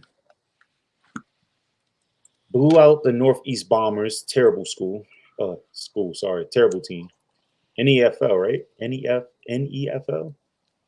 New England Bombers? I would imagine so. Never heard of them. I think so. They got the worst of the main Norsemen. They like 2/3 of their team said we're not going to the ECFL. We don't want to play. Blew out the Tri-State Bruins first-year team with a first-year coach, defensive coach. First year. Well, this is kind of Shanton's second year. But first year owning a team as well as coaching it. Blew out the Badgers and then beat the Warhawks pretty good. But we talked about that. The Warhawks wasn't the same. Yep. They blew out the Black Panthers, but the Black Panthers had no quarterback. Their starting DN was playing quarterback. They 66-0 the Lightning. And then They beat the Warhawks in a closer game, 21-6. But Tayshaun, I believe, was hurt. I don't think Tayshaun played in that game. Or if he did play, he played hurt. We know Tayshaun is actually very injured. And that old line, I think, was injured too.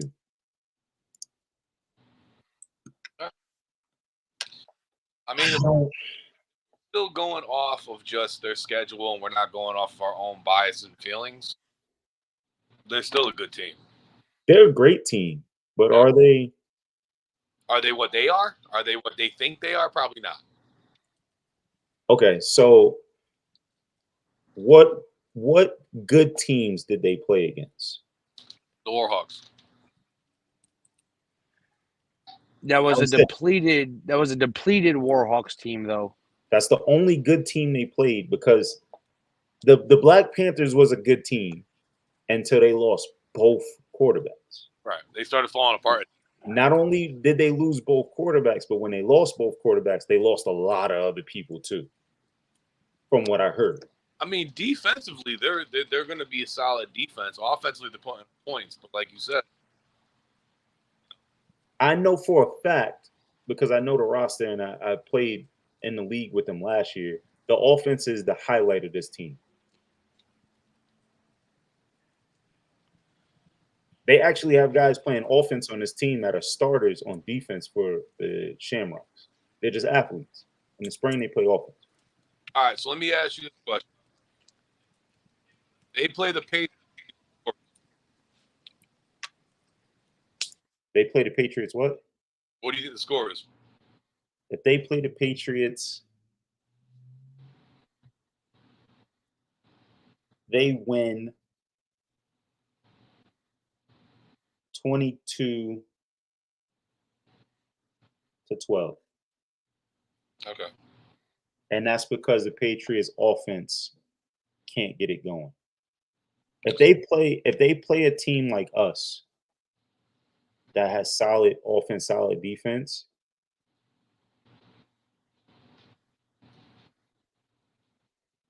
What do you think? It's gonna be kind of like I think it's very similar to week 1 against the Warhawks for us. what was that? I think we control the game from start to finish. What was that 18-12? It was 22-18, right, Larry? 21-18. 21-18. Yeah, I think if they play a team like us, that's what happens. You know, we left a lot of points on the field, but we controlled the game from start to finish. I think if they play a team that has a run game, that can throw the ball, that has a solid defense that can put an end to their offense, they don't look like they look. And I'll give you the smoking gun on that was last year when they played the Warhawks, a better Warhawks than we've ever played when they had their starting quarterback. That game was won on a last-second play by the Cardinals. It was just a last-second ditch effort throw up, and they won by 1 point. Okay. So would you say offensively they're like a 91? Hold on. What was you going to say, Larry? With that same quarterback that they just played against, though, I do want you to know that quarterback had 6 turnovers on his lonesome in that game. He threw 5 picks and fumbled the ball once. So, Wait, what team? The Warhawks starting quarterback, the one that played against us for like the first 2.5, 3 quarters, week 1. The young kid? I don't know how old he is. No, not the young kid. No. He's not talking about the young kid. He's talking about the number 2. Yeah, the fast one, Mike Vick. Oh, yeah. Yeah, he had 6 turnovers in that game, that last game last weekend against the Cardinals. Alone. That helps. It does help. Wow. So what do you guys? I say offensively a 90. All right. I was going to say 91.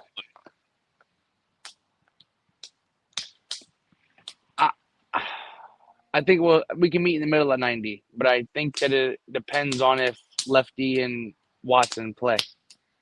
If them No, two not don't for the Warhawks, play, for the Cardinals. huh? Not for the Warhawks, for the Cardinals. Oh, No, we're going with the ranking now. Cardinals offense. okay. I think that's enough. I'll go 90. Offensively,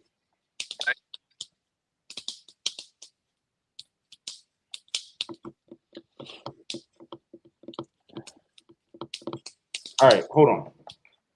Okay. I have this wrong.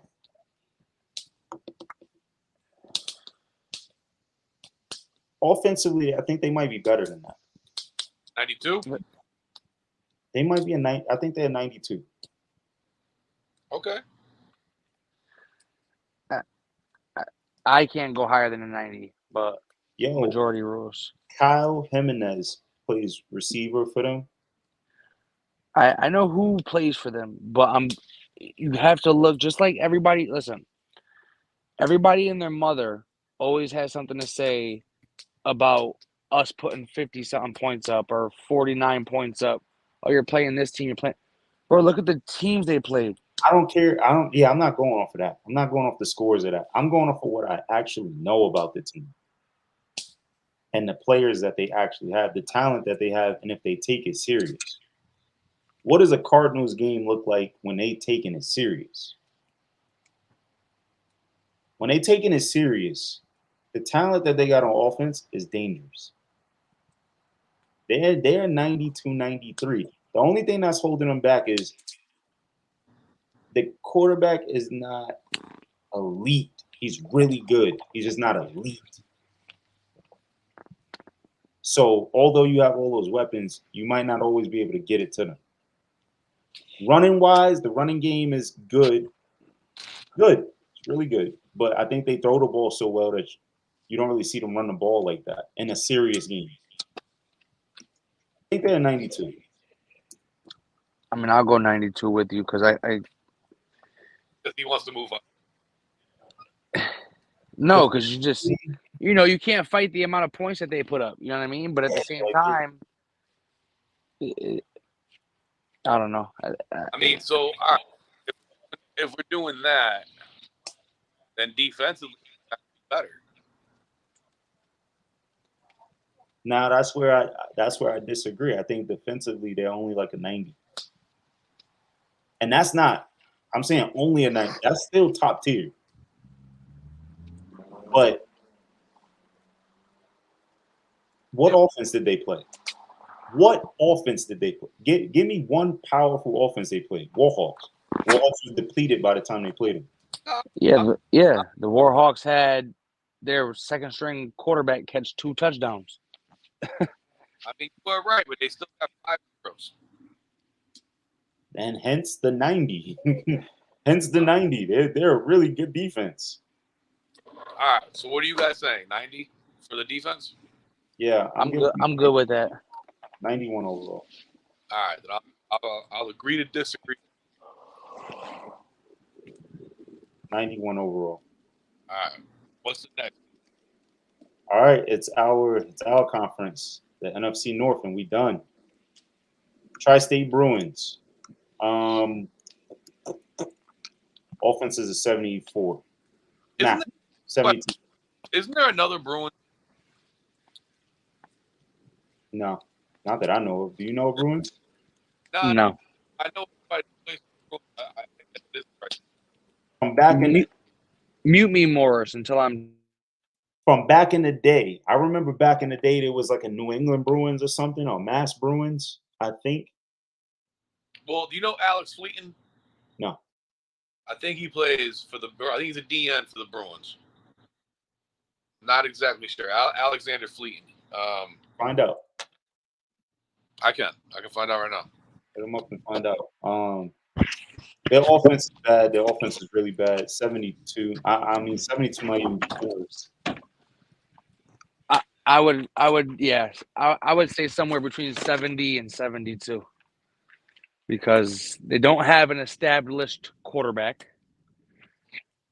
They failed to put up points, really. They put up 26 on the Lightning. They didn't score on the Cardinals. They put 6 on the Panthers. They didn't score on the Smash, and they put 20 on the Badgers. 72. Exactly my point. Yeah. Yeah. Okay. 72. Defensively, I think they're actually decent. I'd say like a 79, 78.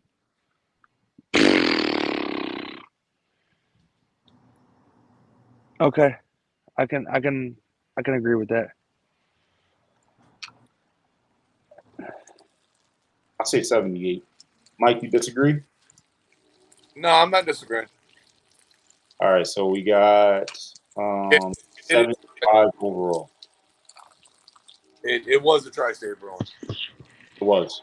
Okay, number 4 on the Tri-State. He's good. He's a good. All right, He's a good.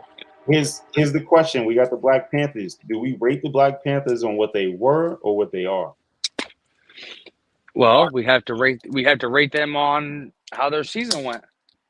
That's the question, though. They started off 4-0. They lost both their quarterbacks, and they lost damn near every game after that. So do we rate them? Do we rate them at their best, or do we rate them at where they are today, losing to the Smash? You got to rate them for. I mean, listen, if the Cow. Okay, so offensively, before they lose their quarterbacks, offensively, they're 87. Okay. After they lose their quarterbacks, they're a 70. So we going in the middle? Yeah, me in the middle, call it an 80. Or an 80. I'm not giving them an 80, 79. Wait, what? I'm cool with that. That's not even in the middle, Mike. 87. No, I thought you said 87 and a 70, and the middle is 78. All right. I thought you said 80. Defensively, they lost some pieces, but they're pretty good. They got Andre Lyons. Who are you talking about? The Northeast Black Panthers. No, they don't have Andre Lyons. I asked him myself. He said yes. He's not on the Northeast Black Panthers. He's on the Northeast Panthers. I asked him myself because I was shocked. I said, "Are you playing in the spring with the Black Panthers?" I got the receipts. He said yes. He played quarterback for them when they lost their quarterback. Andre's my guy. Ass guy, huh? That's my guy. But at the same time, bro, you lost to the fucking Smash. It's some mash, bro. Nah. All right. 82 defense. I'm fine with that. All right, that's an 80 overall. Larry, you good with that? They lost to the Smash. I don't got no choice. Overall Smash. 80 overall, they lost to the Smash. Okay. The ECFL is done. So Cardinals 91, Warhawks 87, Panthers 80, and it gets bad from here. Bruins 75, Smash 75, Chargers 75, Norseman 67, Badgers 66, Lightning 59. That shit sounds accurate. Very. Yeah, damn.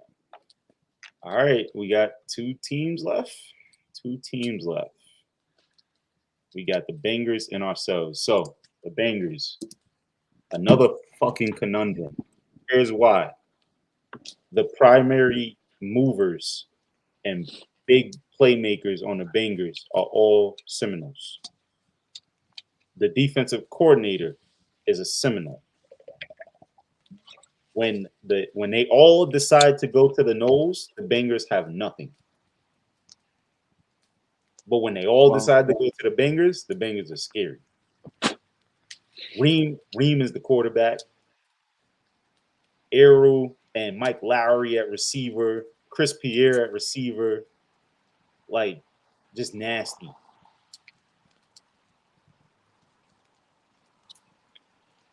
I would like to go in the middle. So, Bangers offense, when they have everybody, 94. when they have nobody, 78. Oh, 86.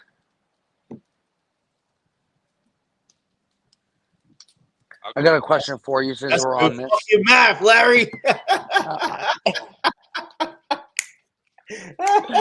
Listen, I got a question for you since we're on this team. You think the Knowles players are showing up for the Bangers this weekend? Yes. Yes? Yeah, the Noles don't have a game this weekend. Touche. They getting So they beat all the- of those players. The Ducks so- about so- to catch an ass whipping. So they beat the Ducks and send Ron home. Yeah, they're gonna beat the Ducks. They're gonna beat the hell out the Ducks. They're gonna beat Bet. the Ducks 6. As long as all of those players have enough games, because if not, Ron will definitely check. Oh, I'm sure. He will check every game, Oh, and I'm he's sure. been checking every game. So I'm sure. Bengals don't slide. Defensively, personally, it was the best run defense I've ever played. It was smash mouth. They was in every single gap. They blitzed like crazy. All right, now we didn't play them this year though, so we're going off of this year. It's the same roster. It's the same guys. It's the same exact guys. Same coaches, same coaching style. Everything's the same. All right, so is it the same place? Hold on, Mike. What'd you say? I said it's the same thing. When they're there, it's a 95. When they're not there, they're a 72. Yeah, when they're there, that defense is a 96. When they're not there, that defense is a 74. Okay. So So we're going 83? Yes, we are. 85. 85. 85. All It's right. Friday. I'll give them the higher of the two. I'll give them the 86. All right. All right, so the TFL is done. Ready? Eagles, 93. Green Wave, 87. Bangers, 86. Ducks, 87. Wolfpack, 85. Bengals, 73. Dolphins, 71. Sounds fucking accurate. The Ducks have beat the Bengals twice, 2-0. They beat them a total of 30-25. They're 1 point ahead of the Bengals. Pretty fucking accurate. All right. I think the Green Wave and the Ducks have traded games, and I think the Green Wave beat the Bengals. Yo, did you see what Coach Matt said? No, what he said? Thank God Morris doesn't do the rankings for Madden. Every team would be a 99. Shut up, Matt. This is relative to each other. It's pretty damn accurate. Go back and look at it. All right. 88. 93, 92. That's funny. All right, y'all. We got one last team. Now, Larry, me and Mike did this already. You did the Falcons already? We did the Falcons yesterday because we thought that we would be doing the collab with East Coast Locker Room Live, which is still gonna happen. So we wanted to save some time from people trying to come at us for loving our own team too much. But I guess we can walk through it again. Me and Mike decided that I gotta go quick, put my son to sleep, so I'll be back in like 2 minutes. all right, good. All right. So me and Mike decided that offensively we were really strong. We went through what we thought our best players were, what we thought our weaknesses were. We came up with a 92 for offense.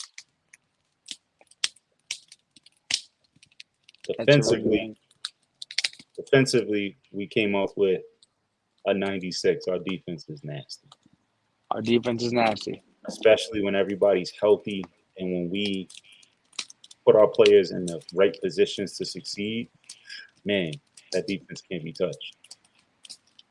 And we landed on a 93 overall, but that's wrong. I think it was a 94 overall.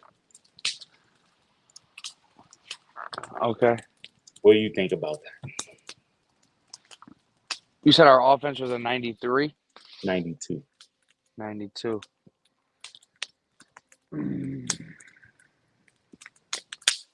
That would make us. I think So that here, that so ties us to a fourth best offense of all the teams.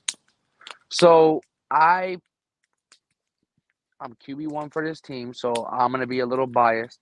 I think we got to be a 94 offensively, and my reasoning being is, um, 6 or 7 out of our 9 games were wet games.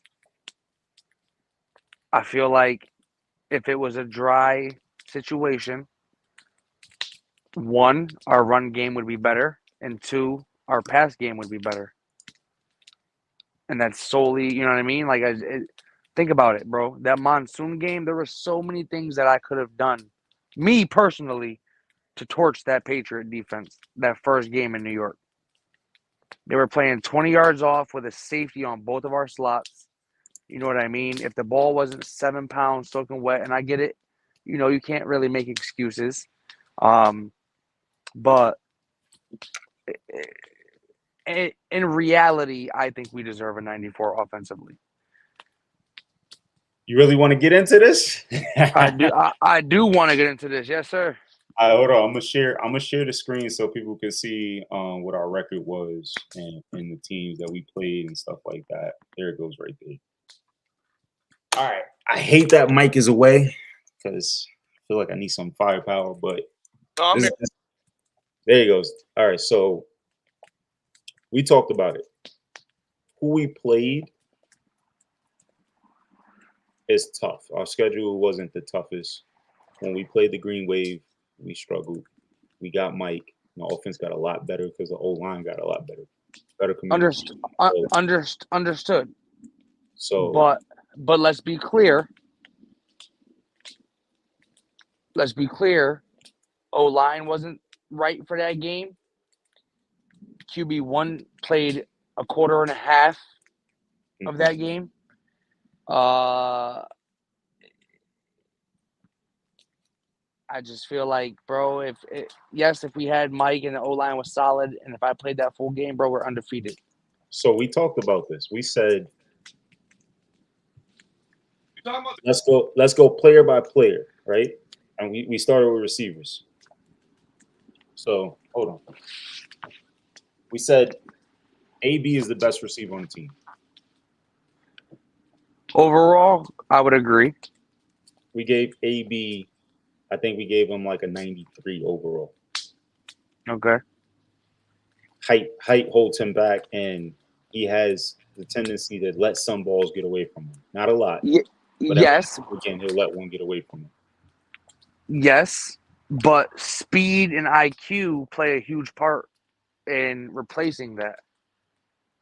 Yeah, but those things hurt. And speed, he's fast. But is he the fastest guy ever? Not the fastest guy ever. He's fast as hell, though. He's up there. He's definitely up there. It's not like he's a Tyreek Hill type of dude. He's not even a Dave Harris type of dude where like it's just like, damn. No, 100%. He's fast as all hell. So, but he's got vision. He does. And he's got mobility. And I gave him route running. I said AB is a hell of a route runner. 100%. So one of the two limiting factors to his overall is that he's just not the biggest guy, and that he has a tendency to let some balls get away from him. So then we dropped it down after that. We said like Quan probably a 91, Dudley probably like an 89. And then Jerry, we gave Jerry an 86.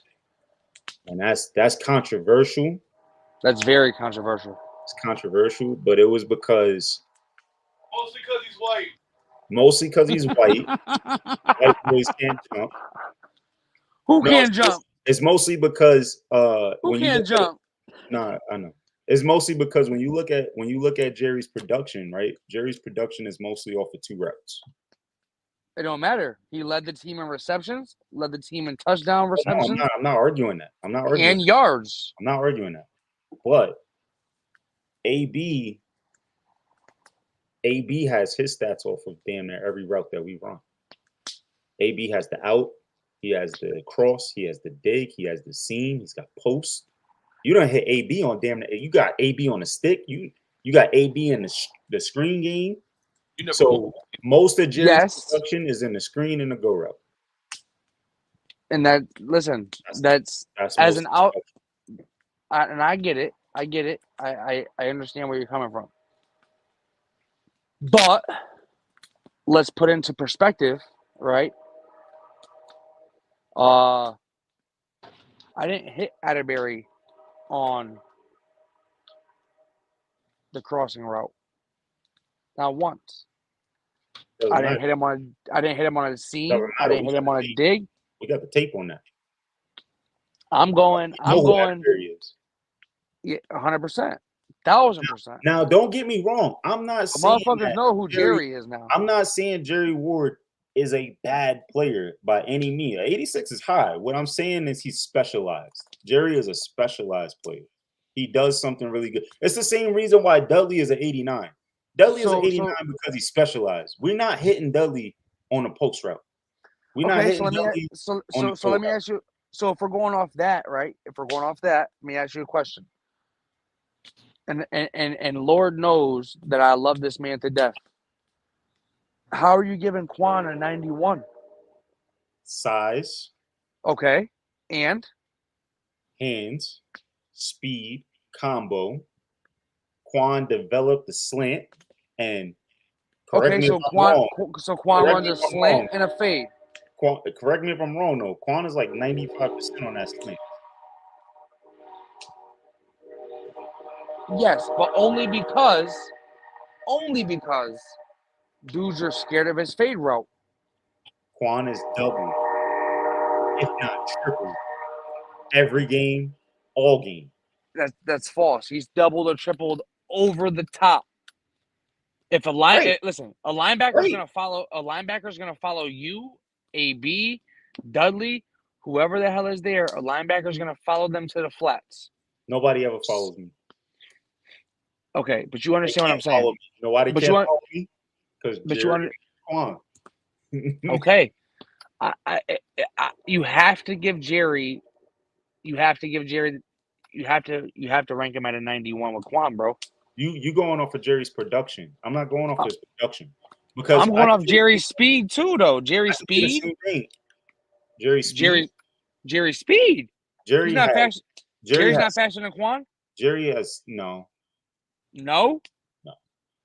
Jerry's not faster than Quan. Faster? No. Jerry's not faster than Quan. Okay. Quan's Jerry fast. don't average 15 plus yards a catch on screens. Yes. Okay. So what's the average on Quan? Quan averages like 12 to 15 on screens.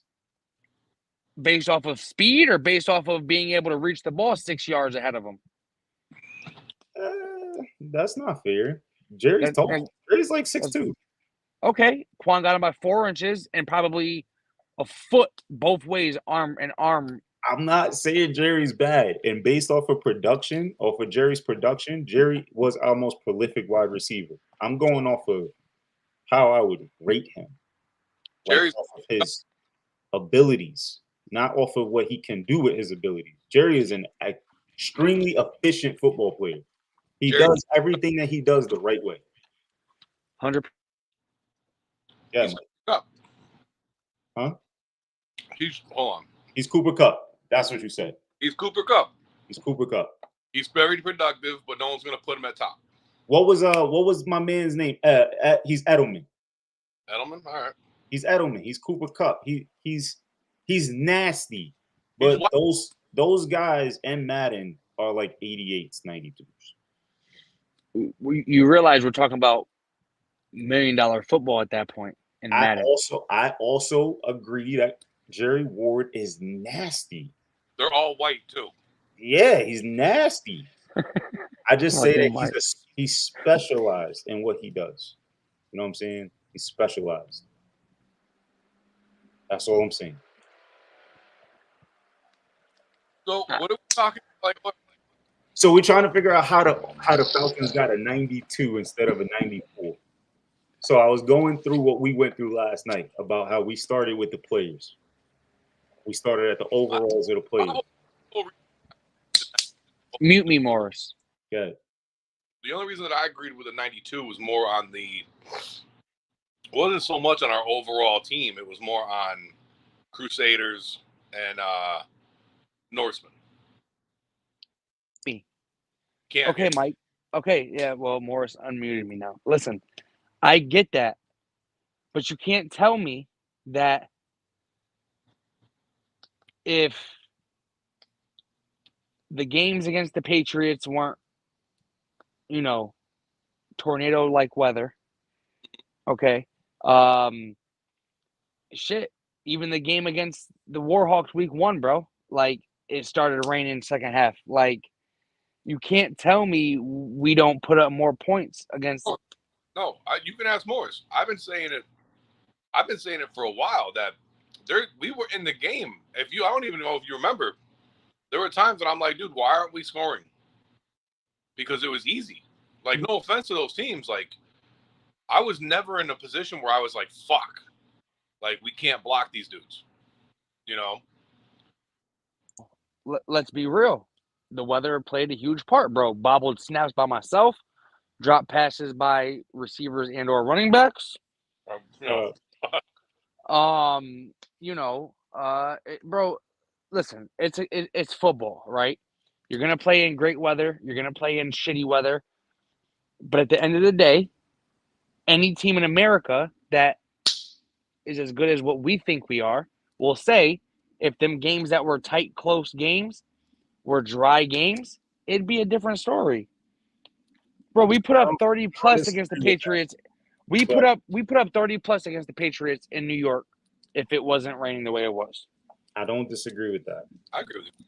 I think that not putting the Falcons in the isolated bubble of the IFA schedule, thinking about if the Falcons were to go up against the Central Penn Hitmen, the Tide, the Philadelphia Kings, and the Cobras. But we don't. And if we did, we would cross that bridge when we get there.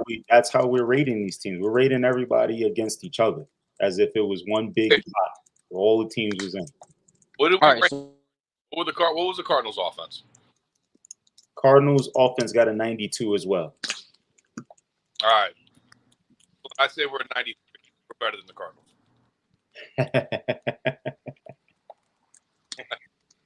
Larry, where do you want? Larry wanted 94. I personally said 94 based off of skill all across the board from left to right, top to bottom on offense. Right, the starting 11, right? The starting 11 is unmatched at each position across the board. Okay. In my opinion.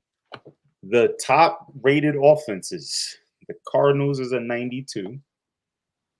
The Knowles is a 99. The Hitmen 97. The Owls 96. The Unit is a 90. You're saying that we're a 90. Oh, the Eagles is a 92. You're saying we're a 94. 100%. Here's the all right. So let's get to it. Here's the pain points for me why I struggle to go past 92, 93. We are weak at center. No offense to my centers. We're weak at center. It took us forever to get our starting left tackle back, and he's not what he was because he needs time to get back into shape. You'll find that out week 1. We will. You're not gonna like it either. Oh, I'm gonna love it. Our right guard. Right now. Our right guard was first year in the system. He was not in rhythm. So we had, even with Mike being there, we still got pain points on the O-line. Larry, amazing quarterback, amazing growth, but you short and you don't have the strongest arm. So I gave you like an 88, 89 and growing. My boy. I'm saying I'm being realistic here. I'm putting you up against G Block. I'm putting you up against Dave LeGree. These NFL level quarterbacks, and I'm giving you an 88, 89. And it's all love always. All right, all love always. But listen, you don't gotta throw the ball 80 yards to be a good quarterback, my boy. Not 80, but can you hit Quan in stride without him breaking stride on a go route on time? I haven't seen. I could. I haven't seen you do it yet. I haven't had to. Yeah, you did have to. When? Times. When? Couple times. When? But I'm not gonna say just in the Falcons, so I'm not gonna say just in the Falcons. Hold on. What you guys say, Mike? I could say this: Larry has gotten way better than he did last. Significantly better than he did.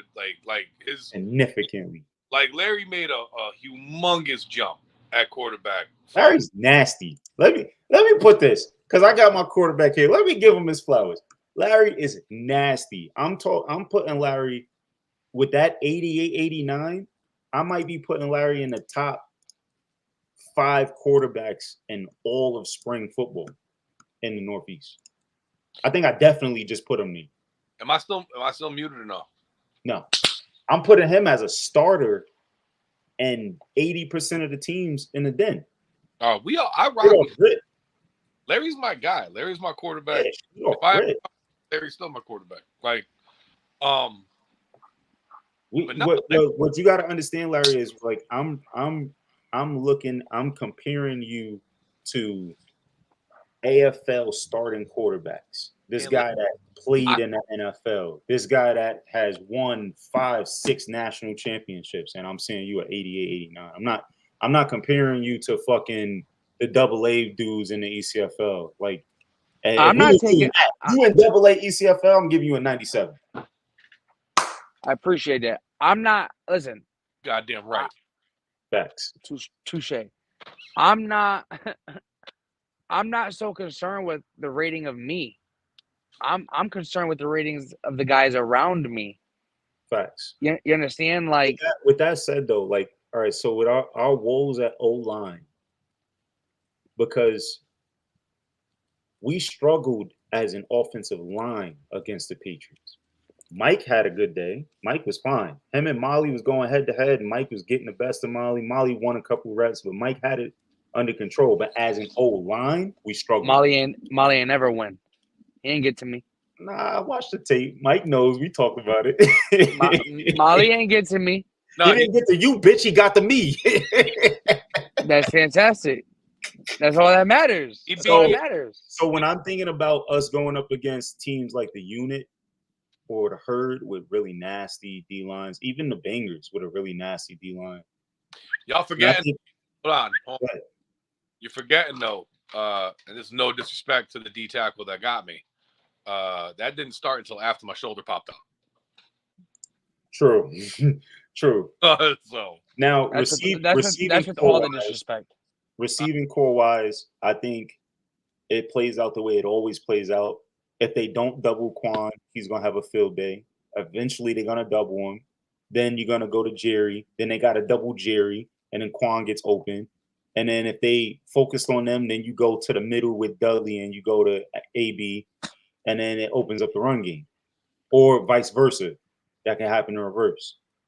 But I think against the best competition, we see it in our record. If you go back and you look at the teams that we played, and you look at how it played out, when we played the better teams, we slowed down. And me and Mike talk about this all the time. It's not necessarily because the talent that we slowed down.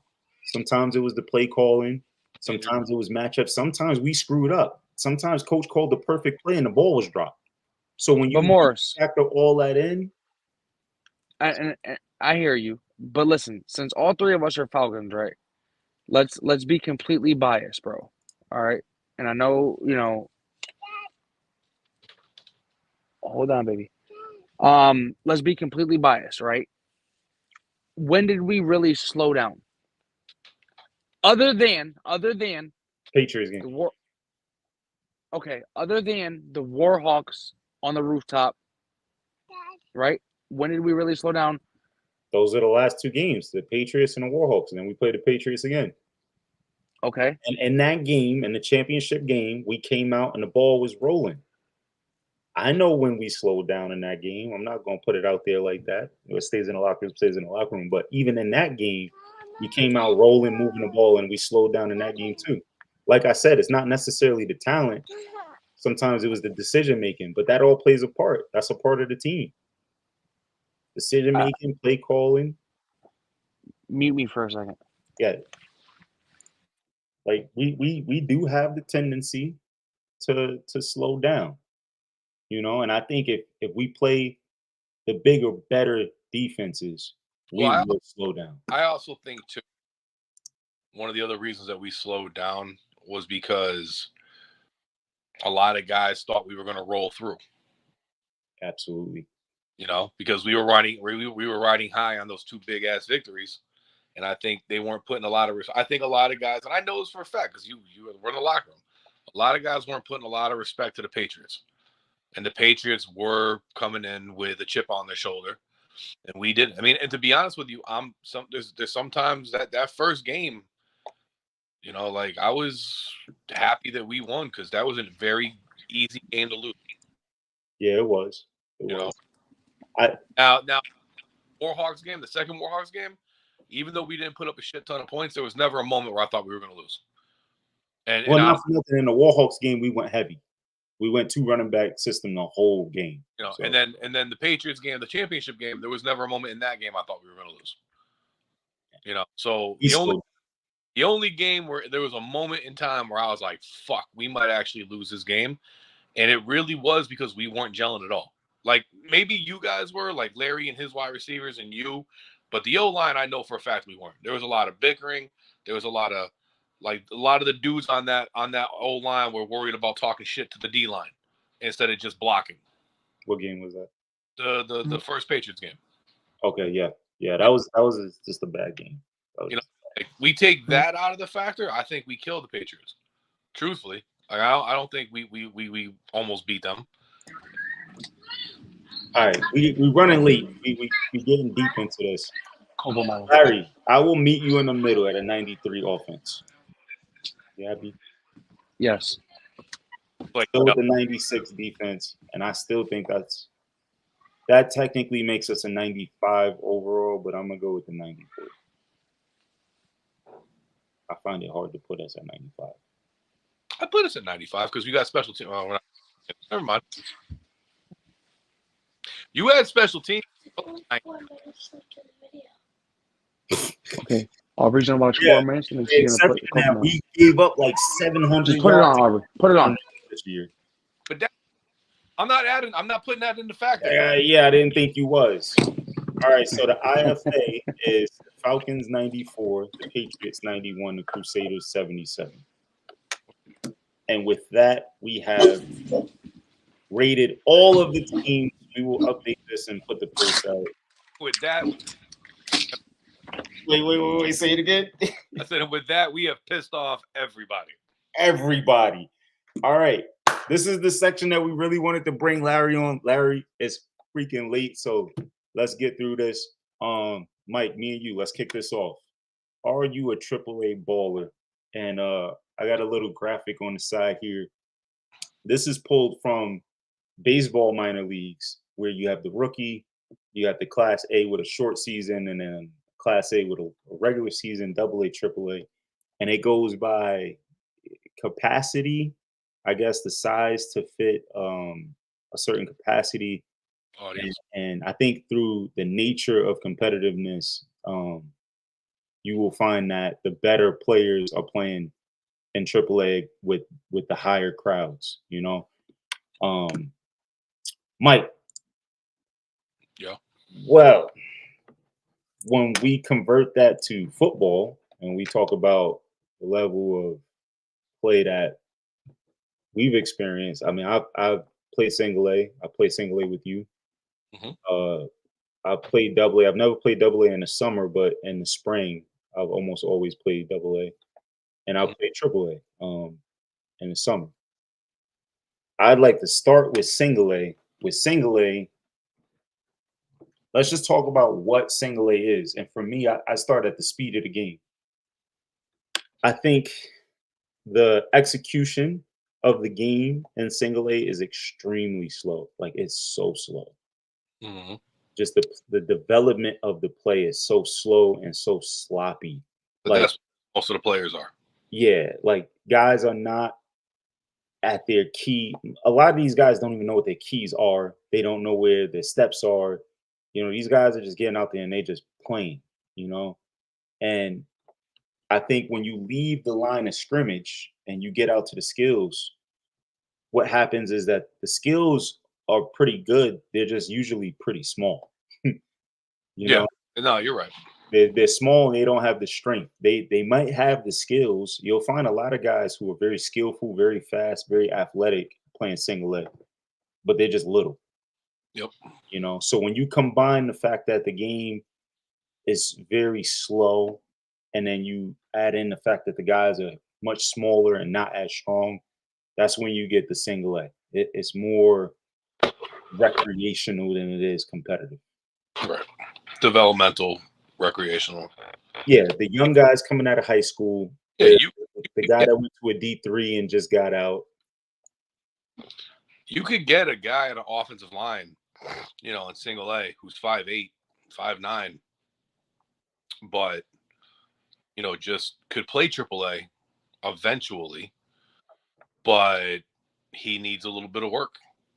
He needs to get in the weight room. He might need to put some size on, I mean, technique.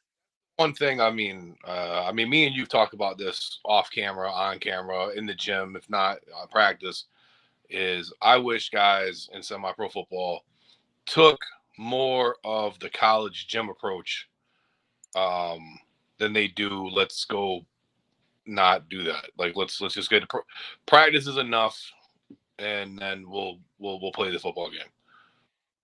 But I get that. Like I do understand it's semi-pro football, not professional, so there's an element. But coming from a guy who went to a high, that aggravates the fuck out of me. Yeah. Larry, I know him. I met him at Single A. I know he's had other experience, but Larry as a quarterback in Single A was prototypical. He when you look at a quarterback, a little smaller in stature, um, gunslinger type of dude, you know what I'm saying, that could navigate the pocket, calling his own plays. Like that's kind of what you're getting at the Single A level. Like terrible coaching, usually decent organization at best. You know what I'm saying? You're not getting a top tier organization. Um and that's really what it is at Single A. Until recently, I guess until recently, the Single A is starting to get more organized. And the ECFL. Yeah. And I think it was when I met Larry that we kind of created that, because the Thundercats was a AAA team that dropped down to Single A. And then Larry put together probably the best season that the Silver City Wolves had in a long time. That was him. And then the Tar Heels took a decent amount of AAA guys from the Panthers and the Mustangs, and they took the Falcons guys and put together a decent team. And then all of a sudden it was like, yo, it's 4 teams, but these games are crazy. You had viral moments, you had crazy highlights, you had nasty players doing nasty things. It was like, yo, Single A is fun. Like, what the heck? I think we kind of changed that in the ECFL, but when you expand outside of the ECFL and you just look at Single A in general, it is your recreational level or your introductory level. Fun, yes. As it should be across the board, whether you're in A or AAA, right? For me personally, again, this is for Larry talking, right? It was even more developmental for me. Playing in high school, you know what I mean? I didn't have coaches that were willing to take the time out to teach me this, teach me that. So like when I came in the year prior to the Wolves and the Brawlers, like that's really when I started learning from myself, okay, this is what this is, this is what that is, this is what coverage this is, yada, yada, yada, and from there, from the Brawlers to the Wolves, to the Vipers, to the Falcons, just genuinely taught myself up until when I met, Matt, because, and I'm going to be honest, like, up until when I met Matt, I was, as everybody knows me, the scrambler that escaped the pocket and found a receiver running, a dig from across the other side of the field, or an out. He was just sitting there because the backer came to get me as I escaped the pocket, yada, yada, yada. Right. So, single A for me was developmental. It helped me learn certain aspects of the game in a slower speed, right? To be able to take it to Virginia and go play the Virginia Rampage. You know what I mean? Or take it to a higher level team and be able to help the team overall and win the game. Right. So for me, double A, I'm gonna mute you, Larry. Double A is where you see a change in the skill level. Double A is where you start to see, especially at the line of scrimmage, guys start to know what they're doing, and guys are able to teach what they're doing. And then you also start to see a clear gap between the good and the bad. You know, at single A, it's like mostly bad and a few really good guys that are there for whatever reasons, like the Larry Garcias, where it's a quarterback that's out there, you could just tell he's just making shit happen, you know? But Yeah. at double A is where you start to see a gap between who's really good and who's bad. And this is where you start to see those exciting plays because the play actually looks like a play. You know what I'm saying? Now, chime in on that, Mike. Nah, I mean, I obviously you guys both know I come from a different background. So when I got into the ECFL, I joined the Northeast Bulls. What? What are you laughing? What? The highest level. Got it. No, but that's not what I mean. What I mean by that is like, because like when I started playing with the Connecticut Giants, I was right out of getting cut out of college.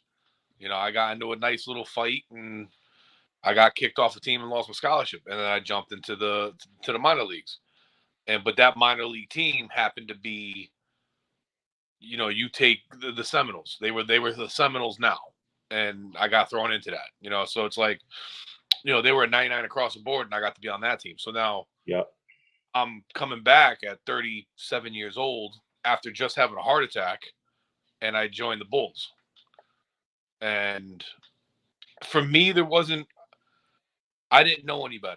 It wasn't until I joined the Vipers, or not joined. I created the Vipers and then played with the Vipers that I noticed the difference between double A, single A.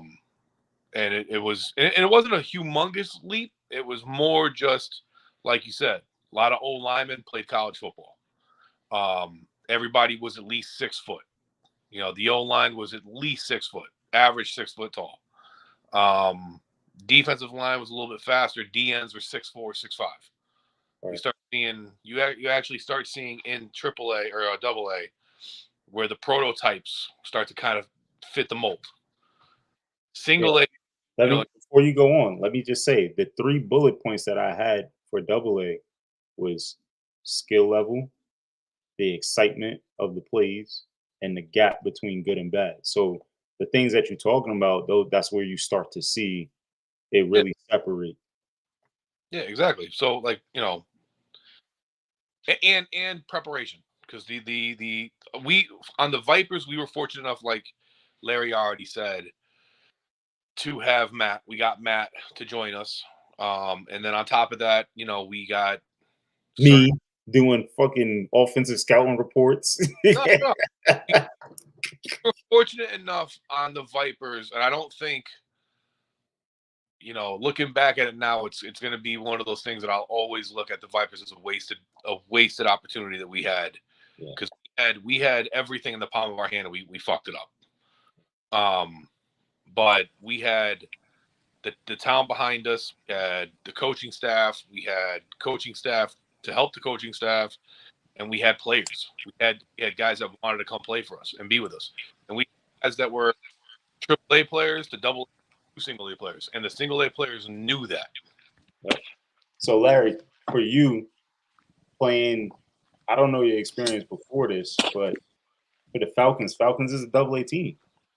So That's from, for me personally, that's the highest level of football I played.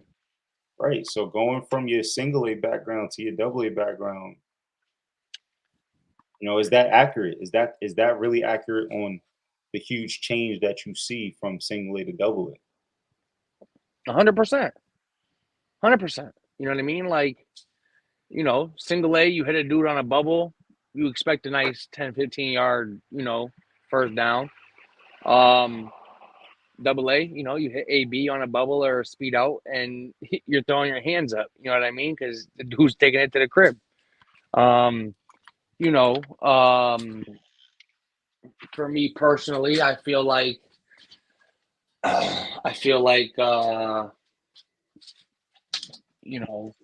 like I said, I feel like single A is kind of get your feet wet and get for dudes that weren't able to get high levels of football, that it just gets things going for you. You get to experience things that you didn't experience in high school, but didn't get to experience. You know what I mean? Past high school.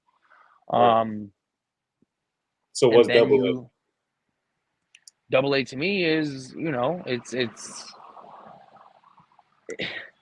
it's easily probably low level D2. You know what I mean? High level D3. Type of football where you can expect great games and you can expect games that are gonna get out of hand as far as scoring. You know what I mean? I feel like it's definitely. I mean, of course, it's a jump up from single A, but I feel like it'll put dudes to the test that haven't been there before, and or don't have or do have the composure to be there. Yeah, definitely. I mean, you definitely, when you get to single A, it's like, oh, all right, this is cool. We playing football. When you get to double A, it's like, oh, this is for real. You know what I'm saying? Like, this is competitive now. All right, we playing for something. Especially when you get to the higher levels. Now, going on to the last level is AAA, and this is where it becomes the football that we know and love, because at AAA, the size of the line is dramatically different. Like right now, Mike walks out on a single A field, he's the biggest dude out there, one of them. He walks out on a double A field, he fits in. Mike walks out on a triple A field and he looks kind of little. Yeah, I'm size wise, not heart wise. No, I mean, 100%. And I mean, I battled that my entire career, but yeah, no, like I usually walk on to a team where it's AAA players, and I'm the shortest lineman.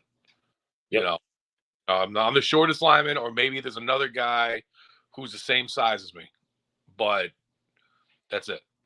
Everybody else is 6'2" and above. The speed of the game changes. At AAA, the game is happening closer to the speed that it should.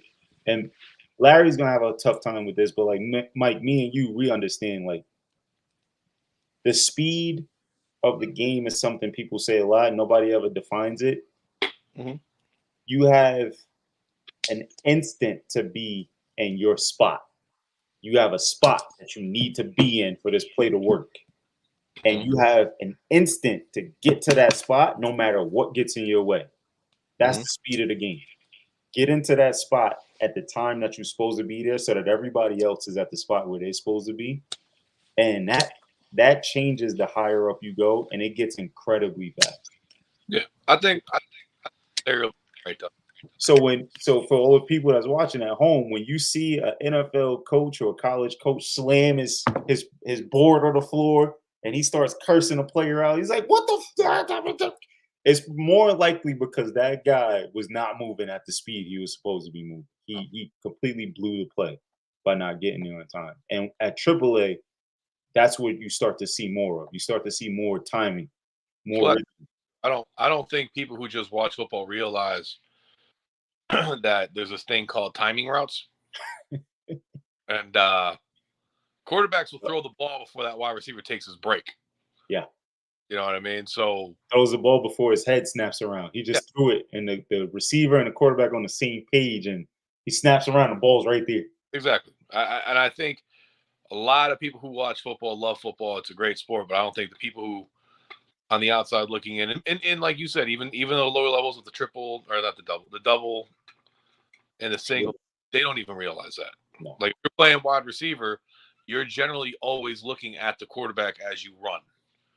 When you get to these higher levels, you can do that where you're doing your break, and you know as soon as you turn your shoulder, you got to put your hands up because that ball's going to be right there. Yeah, yeah. And don't get me wrong, I'm sure you could still do.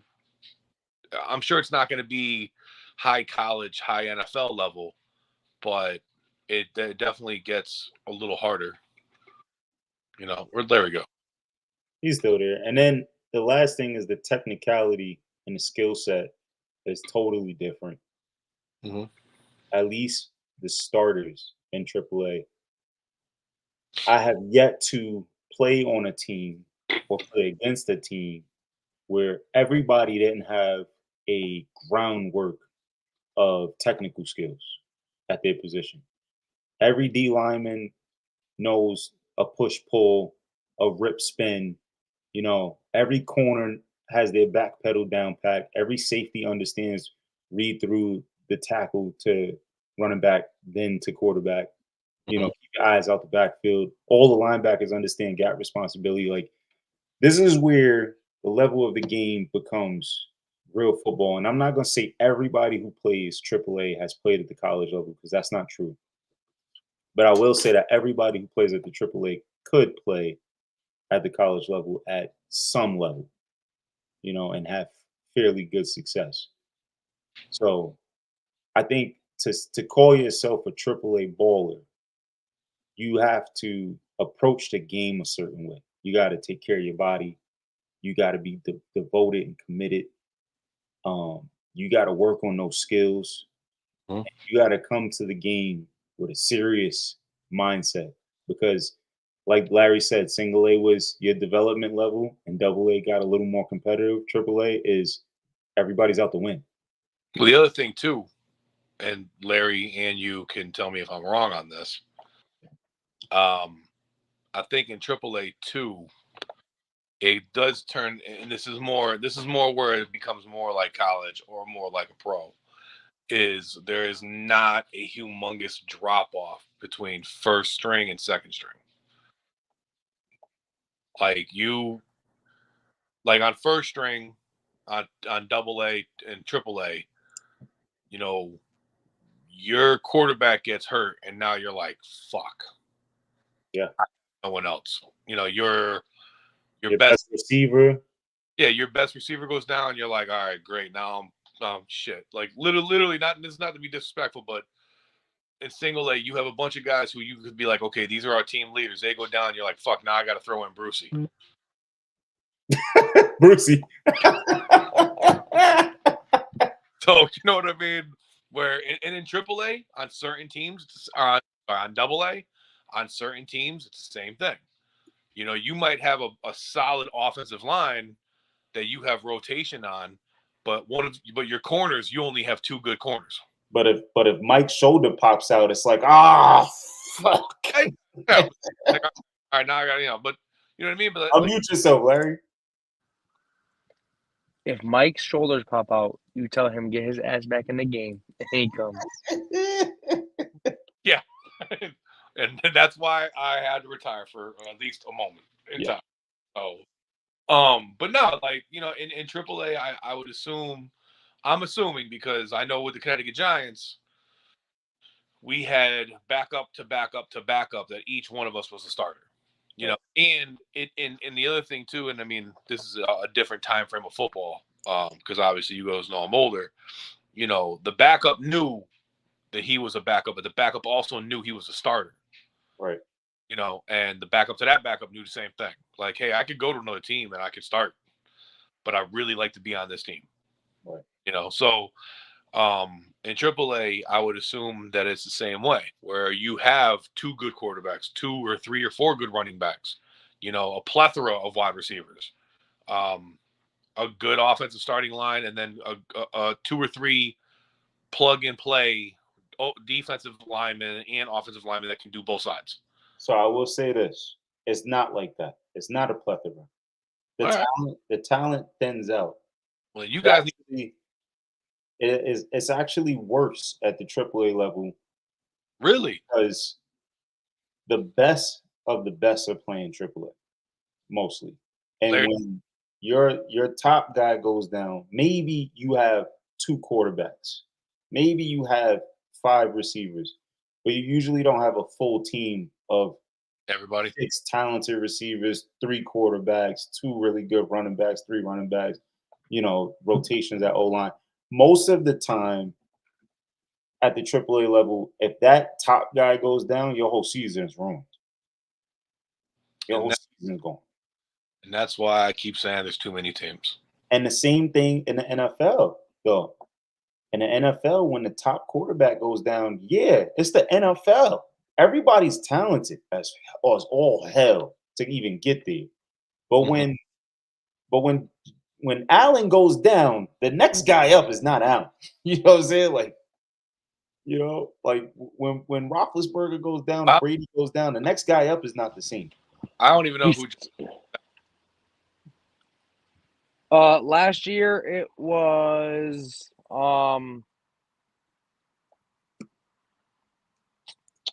who was the quarterback for the Vikings before Kirk Cousins? Come on. I don't remember. What before Kirk Cousins got there? Yes. Wasn't it Stidham? No. He has some weird ass name, doesn't he? Not a weird name. He's actually known. He's been to a couple different teams. I just can't think of his name right now. It's Friday night. Matt Barkley. Nope. Kyle Allen. Nope. Jesus, I can't. Hold on, because I've got to get this now. Oh, Morris, you do it because I can't. I'm on my phone. I just looked it up. It's Matt Barkley and Kyle Allen. No, he's saying last year. This past season.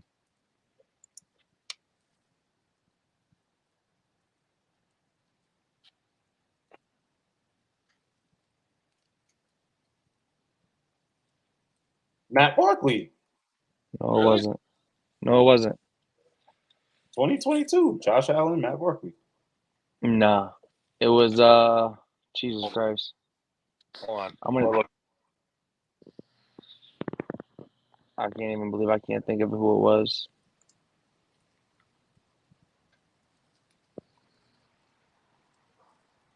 It's killing me. I don't know. I'll get back to you guys later on that, but yeah, we'll figure it out. Dante Culpepper. No. Absolutely not. Well, here's another thing I wanted. Casey Keenum. Huh? Yes. Case Keenum. Case Keenum. Yeah, he actually was. I just thought I did say Buffalo. Case Keenum. That's who it was. He probably got signed at some point in the season, and then that just didn't. Probably. So continue. The other thing between the different levels is marketability. You know, and when we go back and we look at, I think you can say the same thing for minor league football. You know what I'm saying? Yeah. Those single A games, like our best Vipers game, we probably had 40 people in the crowd.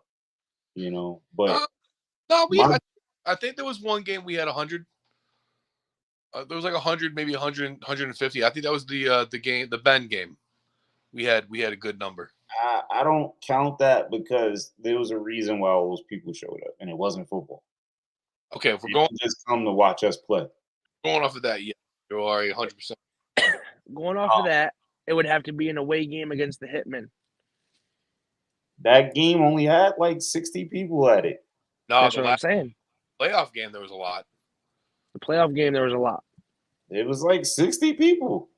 Nah, there was more than that.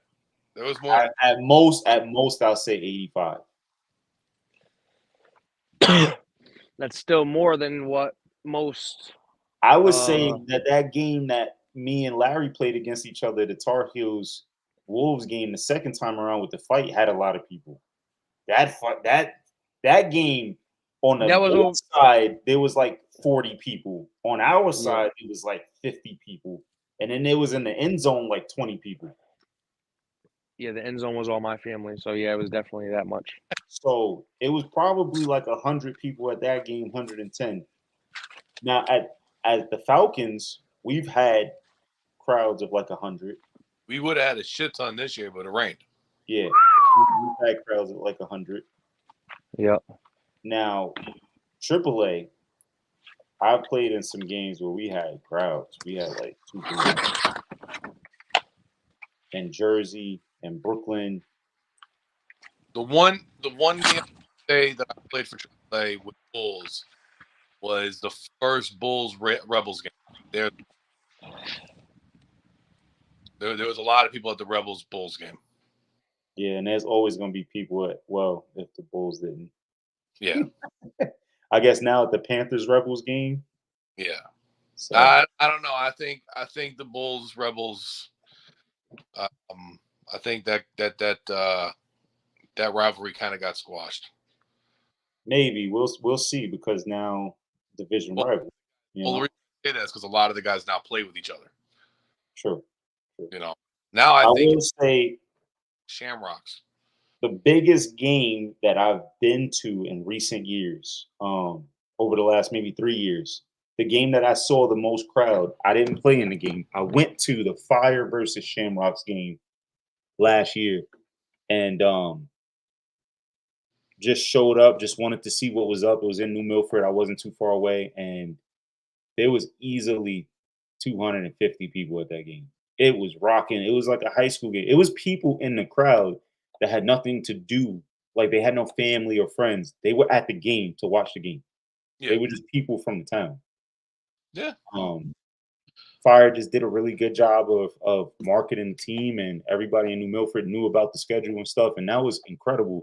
And I really think you only see that at the AAA level, and that's where the other side of it is organization. You know what I'm saying? And I think in order to be a AAA player, you have to be the type of person that's committed to your organization because those organizations require that from you. You know, it's not the kind of organization where you just don't show up to practice, where you just show up to the game, where you don't have your helmet painted, or you don't pay your dues. Like at that level, you got to be a responsible football player at that point. You know, Yeah. and I think that's something that is very overlooked when people have this conversation about AAA versus single A. There are a lot of guys that are playing AAA ball that are not AAA talent, but they have AAA work ethic. They have AAA responsibility, you know, and they do something for the team in some way that shows a AAA mindset. Whether it be that's the guy that always goes out on punt and kickoff, and he's always willing to throw a block and give up his body, or it's the guy that makes sure that all the water is always there, or he's the guy that brings the bananas. Like somebody picks up the slack somewhere. Some of these guys that are on the team, you look at him and you go, how the hell did he make it on the team? So he has a job outside of playing. Yeah, he's the guy that gave them an extra $100. Paid for somebody else's jerseys.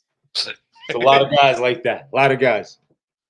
So, all right, we won't stay on that for too long. Last topic of the night, so we could all get out of here. Now everybody's getting restless. Commissioners. The good, the bad, and the fucking ugly. All right, so let's start with the good. What makes a good commissioner? I'm gonna let you guys go first. I'll start it off. I think for me, a good commissioner is one who wants to see every player that comes into his league have success outside of his league. Yeah. That's where it starts. Like, as a commissioner, I want you to go to the USFL. I want you to go to the NFL. And I want to do whatever I can as a commissioner to make that a reality, because in order to market you higher, my league has to be a certain level.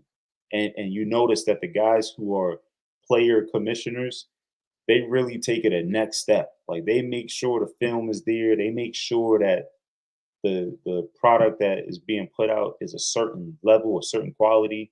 You know what I'm Right. saying?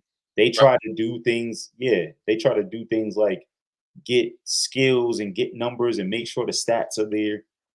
Like those are only things that happen when a commissioner really cares about the guys that are playing in this league. I agree with that. Larry? Like, Well, I agree. I mean, you got to want what's best for your players in order for your league to strive regardless, Mm-hmm. you know? I think the next step to that is having a standard. A really good commissioner has a standard that he's not willing to budge on. Like I look at David Patterson. A lot of people don't like him, but I think David Patterson is a good commissioner for the simple fact that he has a quality and he's not willing to budge on it. And if he has 12 teams or he has 3 teams, he doesn't give a damn as long as those 3 teams meet the standard that he put forth. Well, he's got 3 teams now.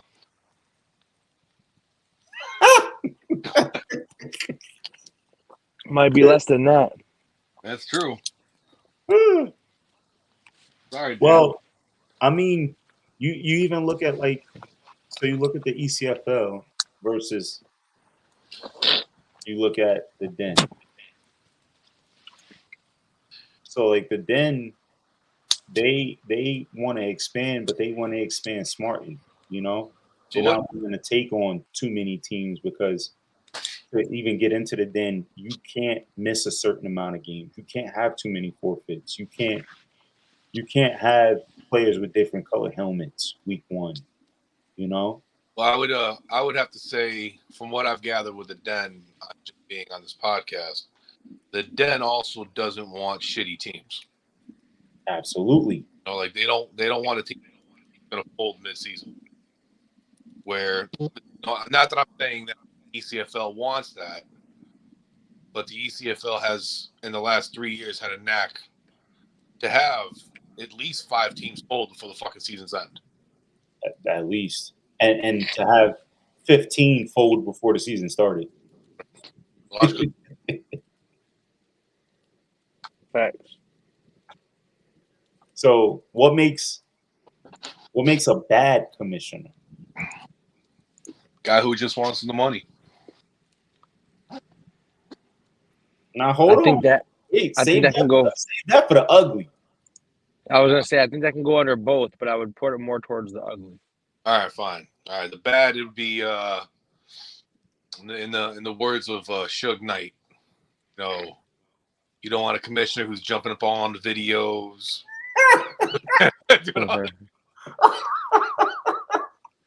I think for me, a bad commissioner is one who puts forth more energy to, in our case, or in any case really, but 1 to 4 teams out of the entire league. Yeah, You know what I mean? He's a clear favorite. Correct. I think that having 1 or 2 favorites in each tier is not the way to go. I think if you're going to be a commissioner, you can't be like, Morris, Larry, or Mike when it comes to the Falcons and be biased. I think you have to be, whether you're the Badgers or the Shamrocks, you have to be gung-ho for them both. You know what I mean? I feel like it's you give 5 stars to all the teams that are included in your league. That's tough because if the Shamrocks is the face of your league, they're the ones that go to nationals, they're the one that brings in the sponsorship money, and they're the big name. How do you treat Bashan's Rebels, or not the Rebels, the Brawlers, the same as you treat the Shamrocks? How do you give them the same treatment. So I'm gonna take this away from football for a minute, right? So I'm a business owner, okay, of a small chimney company business, okay, and there's, bro, 20, 30, 40 chimney companies in the state of Connecticut alone, right? I would expect a customer to give me a fair shakedown as they would a company who's been around for 25 years, right? Because I'm the when that company that's been around 25 years ends up, shutting its doors or whatever, I'm the next one right behind it. You know what I mean? So I feel like the Shamrocks did what they've done and will probably continue to do for, however long they're around. But the point is, The existence of you these. I'm sorry, what? I said the existence of the. Oh. Yeah. Well, exactly, but but yes, yes, but you have to, in the Badgers case, you have to give them the benefit of the doubt because, shit, bro, if the Badgers in 2-3 years become something, now you got the Badgers and the Shamrocks bringing in sponsorship money, publicity, this, that, and the third. You know what I That mean? that So, that makes me feel like there should be some kind of like antitrust prevention in a lot of these leagues where um okay, the Shamrocks are the top team. You then can't have the best players, or you can't have the all-stars from any of the teams go to your team the next year. Wait, repeat that. So like the Shams, right? Let's just take this year for example. The Shamrocks this year picked up at least 10 all-star players from a bunch of different teams, from other teams. I feel like, to Larry's point, the commissioners should have in the bylaws some kind of antitrust prevention. Antitrust is basically to stop dynasties from happening. Yeah. Where he says like, all right, the Shams won the chip, or they was in the chip 5 out of the last 6 times. You guys cannot, for the next year or two, bring in any all-star players from any other roster. If they're all-star on another team and they want to play for the Shams, veto. They can't. It won't happen. You can't get that player. You guys are already too good. That will help teams like the Brawlers compete. That'll help teams like the Bulls or the Rebels compete, because now people aren't just ring chasing. Right now, we got a system where it's easy to ring chase. Yo, I don't want to be here anymore. Hey, yo, Shams, you got an open spot? Here's my $300. No, I mean you're right. I hear what you're saying, but I mean we're kind of in the generation of ring chasers. They do that shit in the NFL and the NBA all the time now. In every professional league, there is antitrust laws to stop that. There is a salary cap. There are things like that to prevent dynasty. Still loopholes. There are loopholes, but you got to put effort into exposing. But in semi-pro football, I could say this: say next year you two want to play with each other, right? Like you say, let's say the Mustangs win it and the Militia don't win it. Let's say another team wins it, and you both now want to go play on that team, right? Yep. They tell you no. You might just say, "All right, I'm not going to play no more." Well, that's different. Like, I think what I'm trying to say is Larry's team. Let's say the Mustangs win next year, and they win the year after that. Okay. And I've been playing against Larry, and this is my boy. You know what? Screw it, man. I think I just want to get a ring with Larry before I go. But Sure. I led the league in rushing yards the last 2 years. All right. So you're going to keep now when the league goes, no, you can't join Larry because Larry led the league in passing yards and you led the league in rushing yards, and he's won the last 2 years in a row. You're going to make that team too good. Larry can leave. Larry can leave his team and come play with mine. Mm-hmm. I can't leave mine and go play with his because he has 2 rings already on that team. Larry can leave his team and come play with me and get 2 rings with me. And now you create a balance. So now the Mustangs can't go off on 7 years of championships in a row. I found a loophole in that. What is it? I create my own team and sign both of you. That's not a loophole. But that's a new team. It's a brand new team. It's not a loophole. I mean, that's a tiny loophole. I'll give the commissioner extra $750. Now you got a deal. Right. Right there. That's definitely like a Fruit Loop size loophole, but Yeah, I know. it would work.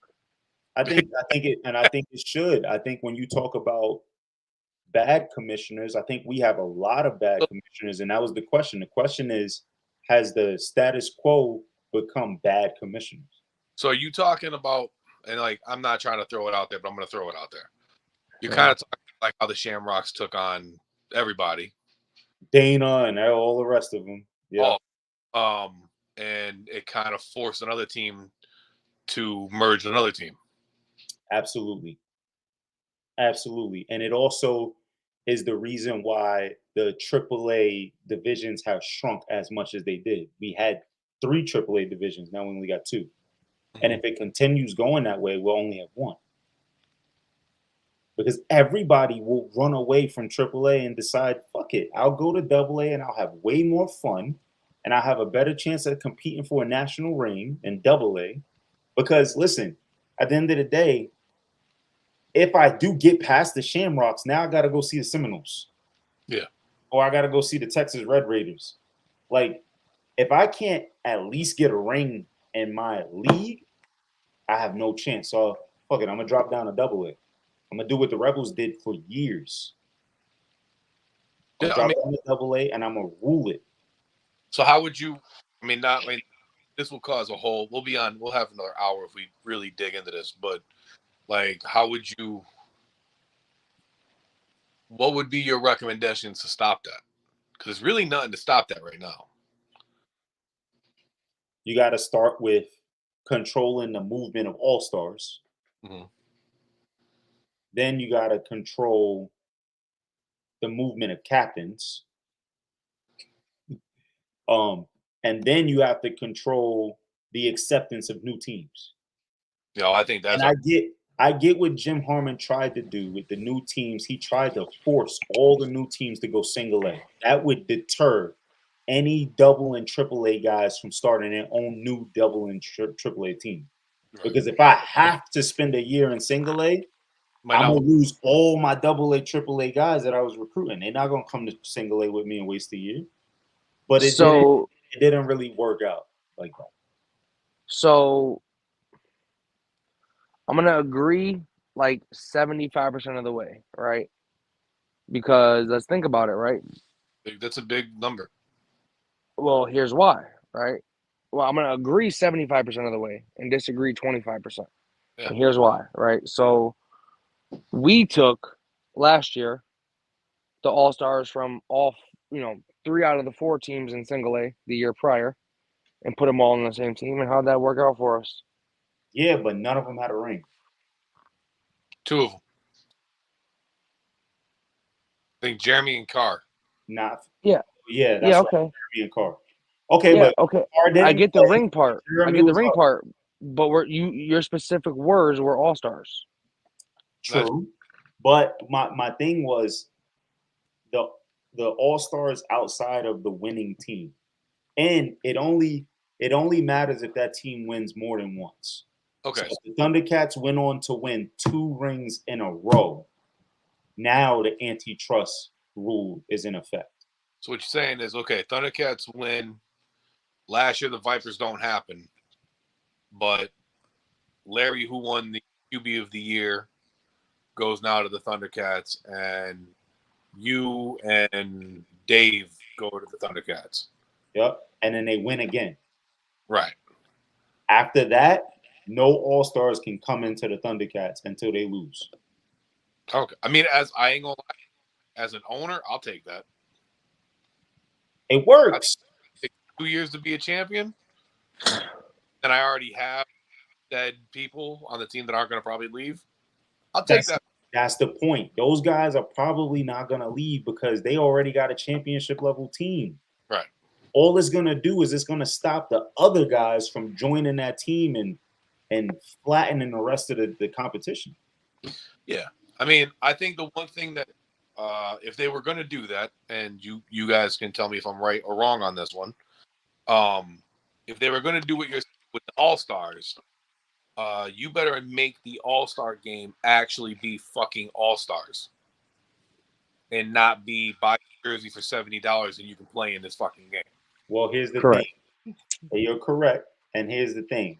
The only way to accurately check that is to have league-wide stats be mandated. Well, I mean, we play in a league where we want that. I think that should be a thing. I mean, honestly, that should be something that I feel commissioners and owners should do anyway. And I thought that last year when I was an owner, that was our responsibility because you're already paying to play. As a player, you're paying to play. To be a player, to play. And that'd be like the NFL right now being like, hey, Lamar and Josh and Patrick, you guys have to, at the end of this game, you have to watch game film and tell me what your stats are. Yeah. You know what I mean? Like, Really. you know what I mean? Like, and then it leads to the James Benedictos with ridiculous numbers that don't really even make sense. Well, not only that, though, then, too, you're going to be like, yo, I had No, I like James. I'm just messing. You know, then you're going to have guys on defense who are going to be like, yo, I had 17 tackles. And then you watch the game film and they have like one solo and 15, assisted tackles. They just got a hand in there. Yeah. So it's you got to break that all down. So for me, that's where the separation of good and ugly comes, because a good commissioner You out there? Gotta go. You, man. Yep. Thanks for having me. Yep. Thanks for being here. So a good commissioner will try to make sure all of that happens. A bad commissioner won't do any of it. He won't act on it. So go ahead. My bad. But an ugly commissioner is the one who everybody's asking for it, and he either promises it and it never delivers. No, I agree. Or he just doesn't give a fuck. No, I'll be honest with you. As far as the commissioner part, I, up until last year, never dealt with commissioners. So, my years with the Bulls, I never had to deal with Jim.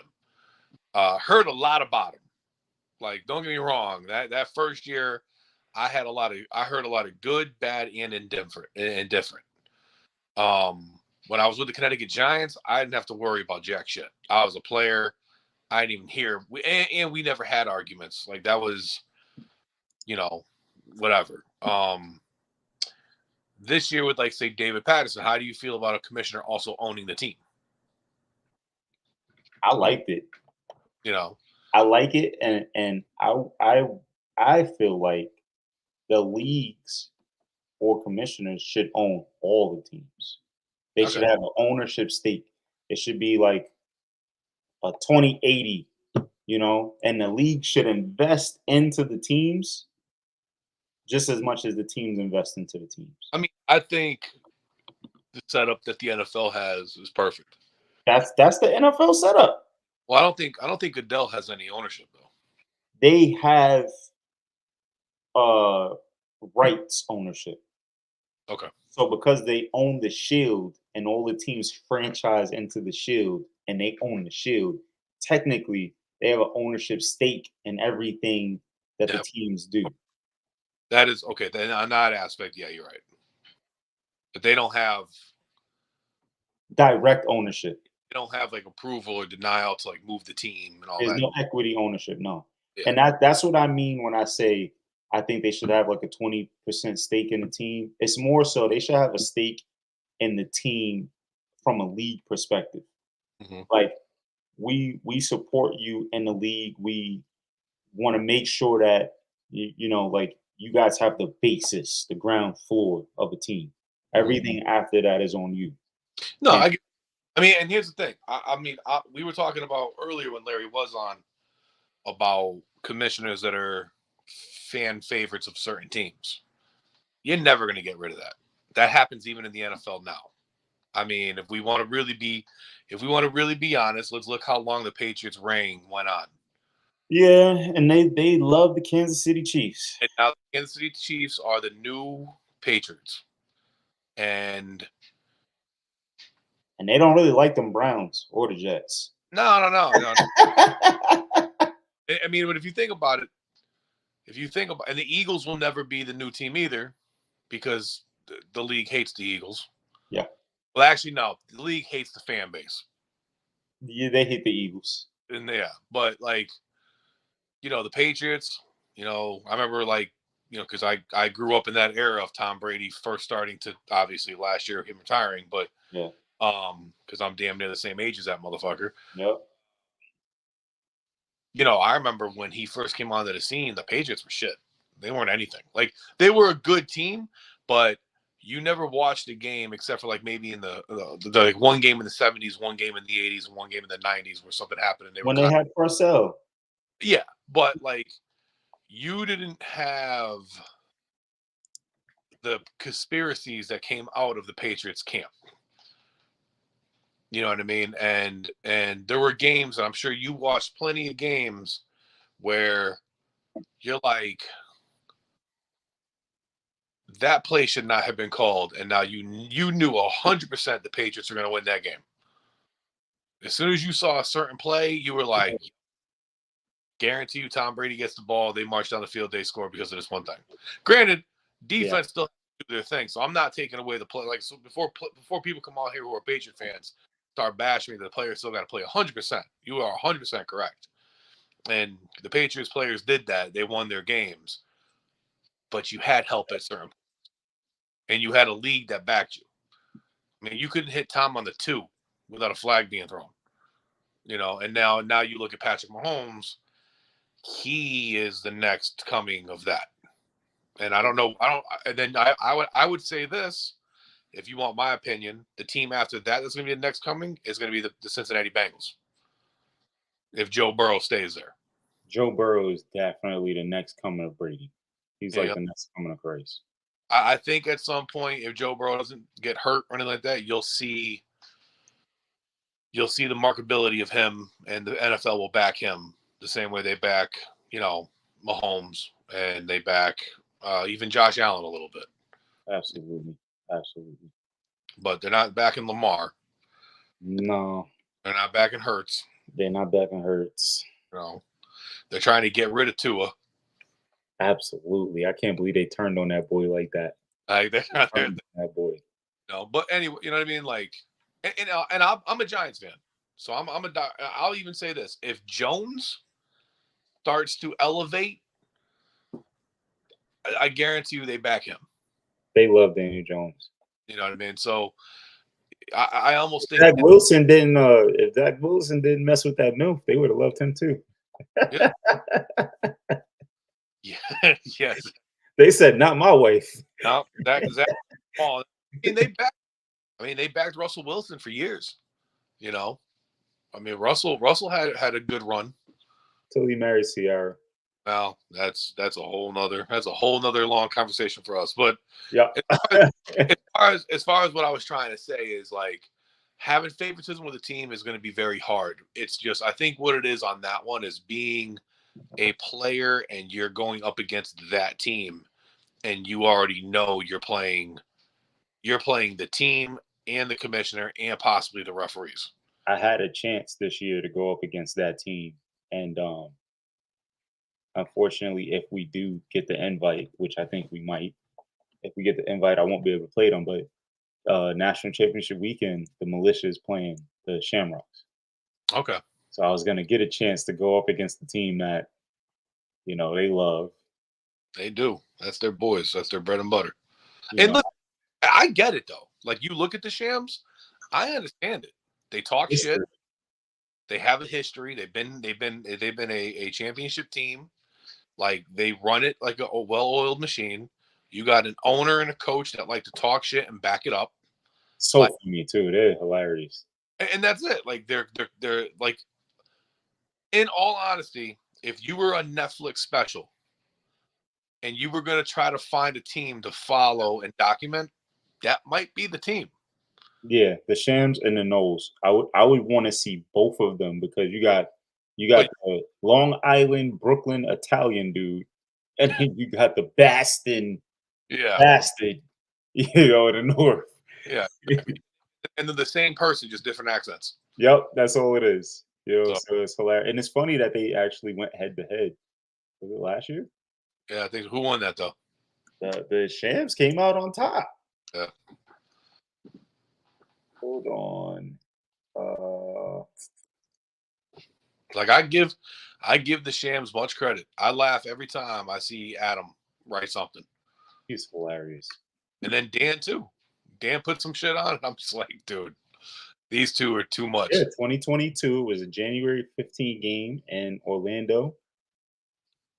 And I would love to get the score from that. But I can tell you this: when I was the owner, I had to go to that owners meeting. Yo, they're in the newspaper. Oh yeah. The Community Advocate update: Marlboro Shamrocks win national championship. Again, the Marlboro Shamrocks were like the Connecticut Giants. 21-20. Yeah. Oh wow, that's a good game. Yep. Did it come right down to the wire, or was it like already kind of like a last second win, or was it like they stayed Came down? back was a last second comeback. Okay. Hey. So Shams opened the scoring in the first quarter. Blake Rice hit Johnny Moores with a 6-yard touchdown. Mhm. Then they got a 2-point conversion to take the lead 8-7. Then they expanded on that with a touchdown, 14-7. They got pinned deep.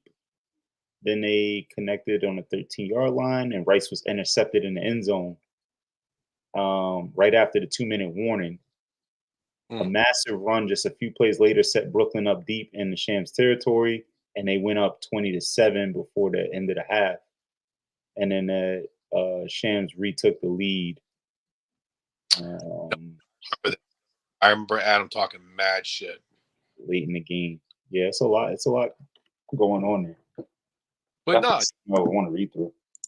I would have to say that would be, impossible to take over as far as a commissioner being fan favorite. But like, I don't know. Like, it's not. That's just human nature. But you are, if you do have a commissioner who does have stake in every team, there'll probably still be a favoritism, but it's a little better. It's a little different, and I think if you have the laws, like the bylaws, to go along with it, it just takes a lot of forethought, and it takes a lot of commitment to improve the product. I think there's a lot of complacency once something gets going and it gets running, and you have 3 or 4 really good games throughout the year. It's like, oh, we put together a great product. It's running. It's not broken. Like, don't touch it. I think they're scared to run teams away instead of just doing the right thing to build out greatness. You got to understand, as a commissioner, if you build out something great, even if your best team leaves, the players will come. Let me ask you this question. What do you think about? Okay, this is where I think we could solve the problem of new teams every 5 fucking minutes. A 1 year in between, so you allow a number of teams every other year instead of every year. That way, you have a chance to kind of, vet that team. That team can say, like, say me and you want to start a team, and this isn't foreshadowing, but say me and you we want to start a team up in 2025. Might be foreshadowing. Yeah. Never talked about it though, so let's put it on record. But say hypothetically, me and you start sitting down, we end up getting a couple other people involved, and then we want to start our own team. And it doesn't have to be in the ECFL; it could be in New York. It could be a New York-based team. But we want to start a team. But that league that we're trying to get into is like, hey, we have a 3-year waiting period or a 2-year waiting period. Like, that gives us time to build everything we would need to be successful. The one thing that I think the Vipers, where we fucked up, was we wanted it. We rushed it. We got in easily. All you need is 750 to get in. Here's our 750. You're a single A team. I think the problem is not time. I think the problem is the vetting process. There is no vetting process. The vetting process is, can you pay your bill? I mean, all you have to do is give them $750. You're a team. Yeah, can you pay your bill? That's why the East Boston Jets was a team that never showed up. Yeah. I mean, you could literally, if you're the type of person that just has money lying around and you have $750 to waste, you could literally hit up Jim right now and say, "Hey, I want to start 4 teams." Yep. And here are the That's names. all 4 teams. And then week 1, in a couple weeks, Yep. the team just never showed up. And I think Jim, to Jim's credit, because I know he'll probably watch this and get pissed off, but like to Jim's credit, he's probably better at this now. We'll have him on to defend himself. No, I know, but I'm saying, he's better at that now. He may say that he was better at it then, but just how many teams do we lose a year? Like, how many teams do you think this year will fold in the ECFL? Let me look at it. The Lightning fold. Mm-hmm. The Lightning might not fold; they just might not show up. Nah, the Lightning fold. All right. The Badgers fold. Again? The Raptors fold. Badgers fold every year, though. Yep. The team called the Raptors? Yeah. Rhode Island Raptors. The Troy City Titans might fold. So they're on the bubble. The Gems are on the bubble for me. I think the Gems are good. The Bruins are on the bubble. The Gems will be all right. The Gems Depends. will be. It depends. On what? If they have, it depends. It just depends. They have good. They have. I can say this without giving. You got a lot of variables there. One fight and they get kicked out of Southington. Oh, okay. You're talking about that variable. There's a lot of variables there. You got new owners, young owners, player owners. You got a town that's very strict. You got a higher competition level. Mm-hmm. Yeah, I mean, you got a lot of factors in it. You got a lot of personal stuff happening in the ownership where it can very easily ownership can split. Yeah. One decision from having 2 camps. I mean, I know. I know. So I think it could go beautifully or it could go horribly wrong. No, I know, but I think if I was going to put a Vegas bet on the Gems, I think I would say they survive. They survive this season, and I would say they have multiple seasons. I think what the Gems are going to have to do is, and I hope this for the guys that do watch, and I'm not saying there's any problems with them, just learn from my mistakes.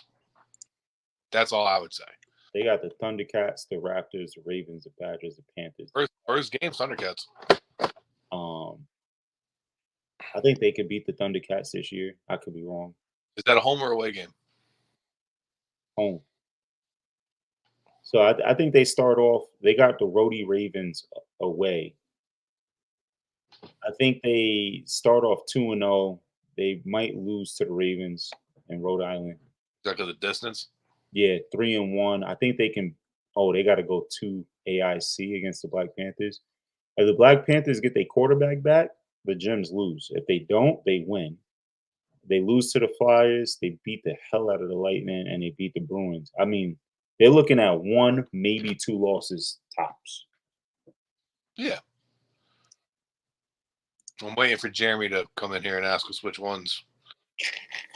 He was in here earlier, but yeah, they could have it. I think we could lose 2 to 3 teams, and I think it looks a lot better than it has in previous years. But I think a lot of the teams will do what they always do. The usual suspects will fold early, and a lot of the other teams will just not show up to the last 2 or 3 games. That's if they have losing records. If they're like 1 win and they're just totally out of it, they just won't even show up. That is to my that is such bullshit. But that's that's another conversation. So I mean, I think Jim has gotten a lot better. He has At it. I think I think there's just some things that need to happen, like the Marshfield Hurricanes and the Rhode Island Cowboys merging together was great, but them playing in Double A was bad. What do you think about? GSD being a 2A team, why? How? Oh, GSD's 2A. GSD is a 2A team. How? Dude, GSD's been 3A for like 10 years. Exactly. So how? How does that happen? Like that shouldn't be allowed. That ownership though. No, they just claim that they lost a lot of talent. They probably did. They're probably old as fuck. What I'm hearing is a lot of their guys are admirals. Oh, okay. You know, so Then you got like the Bulls and the Panthers merging. Bulls and the Panthers merge. You know what I'm saying? See, I'm okay with the merger. Hear me out. And this is I don't want to keep going because I know we're already at 3 hours and 3.5 hours, but I'm okay with teams merging in Connecticut because Connecticut really just needs like 3 or 4 teams, and then a couple of developmental teams. So that's not true. Connecticut needs not 15 teams. Connecticut needs. We're the third smallest state. Connecticut needs. Just Connecticut needs the 4 AAA teams that it has. Mm-hmm. 1 AA team and 2 single A teams. How many single A teams do we have now? 1, 2, 3, 4, 5. How many? 5. How many double A? 2? 1? 1. Just generals, right? 1. And it has 4. And it has 4 AAA teams. Now imagine if those 4 AAA teams merged into 2. So think about it. Think about running backs. No. I know what you're gonna say. Like I definitely think about receivers. Think about quarterbacks. Yeah, it's just like there is enough talent for it to be that spread out at the AAA level. Yeah, I guess you're right. I mean, I'm not saying that. I just know that the problem is that we got a lot of Connecticut guys leaving Connecticut. That's true. I mean, well, think about it. You know, Mass is right there. You know, Mass is legitimately right there. New York is right there for the guys that are in the South. Yeah. You know, for the guys who are in the middle to north end of Connecticut, Mass is right there. Yeah. Anybody who lives Southington past down, that's easy to go to New York. You know? Yeah. You know, Connecticut is one of those things. And the thing is, Connecticut does have a lot of talent. I know we get shitted on a lot with, you know, the boards, the chats and all that stuff. But Connecticut really does have a lot of good talent. We have terrible coaching. We have terrible coaching, and we have a terrible culture. Well, the culture is terrible. Yeah. The culture is terrible. Guys in Mass, they go to practice. Guys in New York, they go to practice. If you don't go to practice, you don't play. Guys in Connecticut go to practice sometimes. Never. Show up at the games and expect to start, and if they don't start, catch a hissy fit and go to the next team. Quit altogether, then go to flag, and then midway through the season come back. I think that has to stop, but I know that's something that probably will never stop. What? A guy who goes to a team and pays his dues and then like, you know what? I don't want to be on this team. I want to go to this other shitty team that I could play more on. They're bored. They're bored because it's too easy and you're not challenging them. No, I know. You got to challenge them in practice. You got to make them better. You got to teach them shit. You got to make the game worthwhile. These guys are looking for places to play that are close to home that's worthwhile to play, and they can't find it, so they're hopping around. Mm-hmm. They get somewhere, and they're better than the guy, and then they don't play. because there's no competition. There's no practice where I can prove my skills better. Right. I mean, dude, when I was playing, I was living in Bloomfield. And I was traveling to Stanford. All right, Mike, we hard stopping. Listen, Go ahead. everybody, check out the Black Room. June 6th was the old one. We are June 16th now. Yeah, well, hold on. What's this Tuesday coming up? Tuesday coming up is June 13th. 13th, yeah. June 13th. So that's the old one. June 13th, 9 p.m. We're gonna have Jim Harmon on, ECFL commissioner. All right, we're getting out of here. Thank you guys for all checking us out. You will see us next week. Next week will be collaboration with East Coast Locker Room. They promise. Yep. So that should be a really fun show, really good show. Hope. Probably gonna break this up into 2 segments for YouTube, likely. So listen, appreciate everybody coming out. See y'all at the 50. I guess. All right, what was you saying now?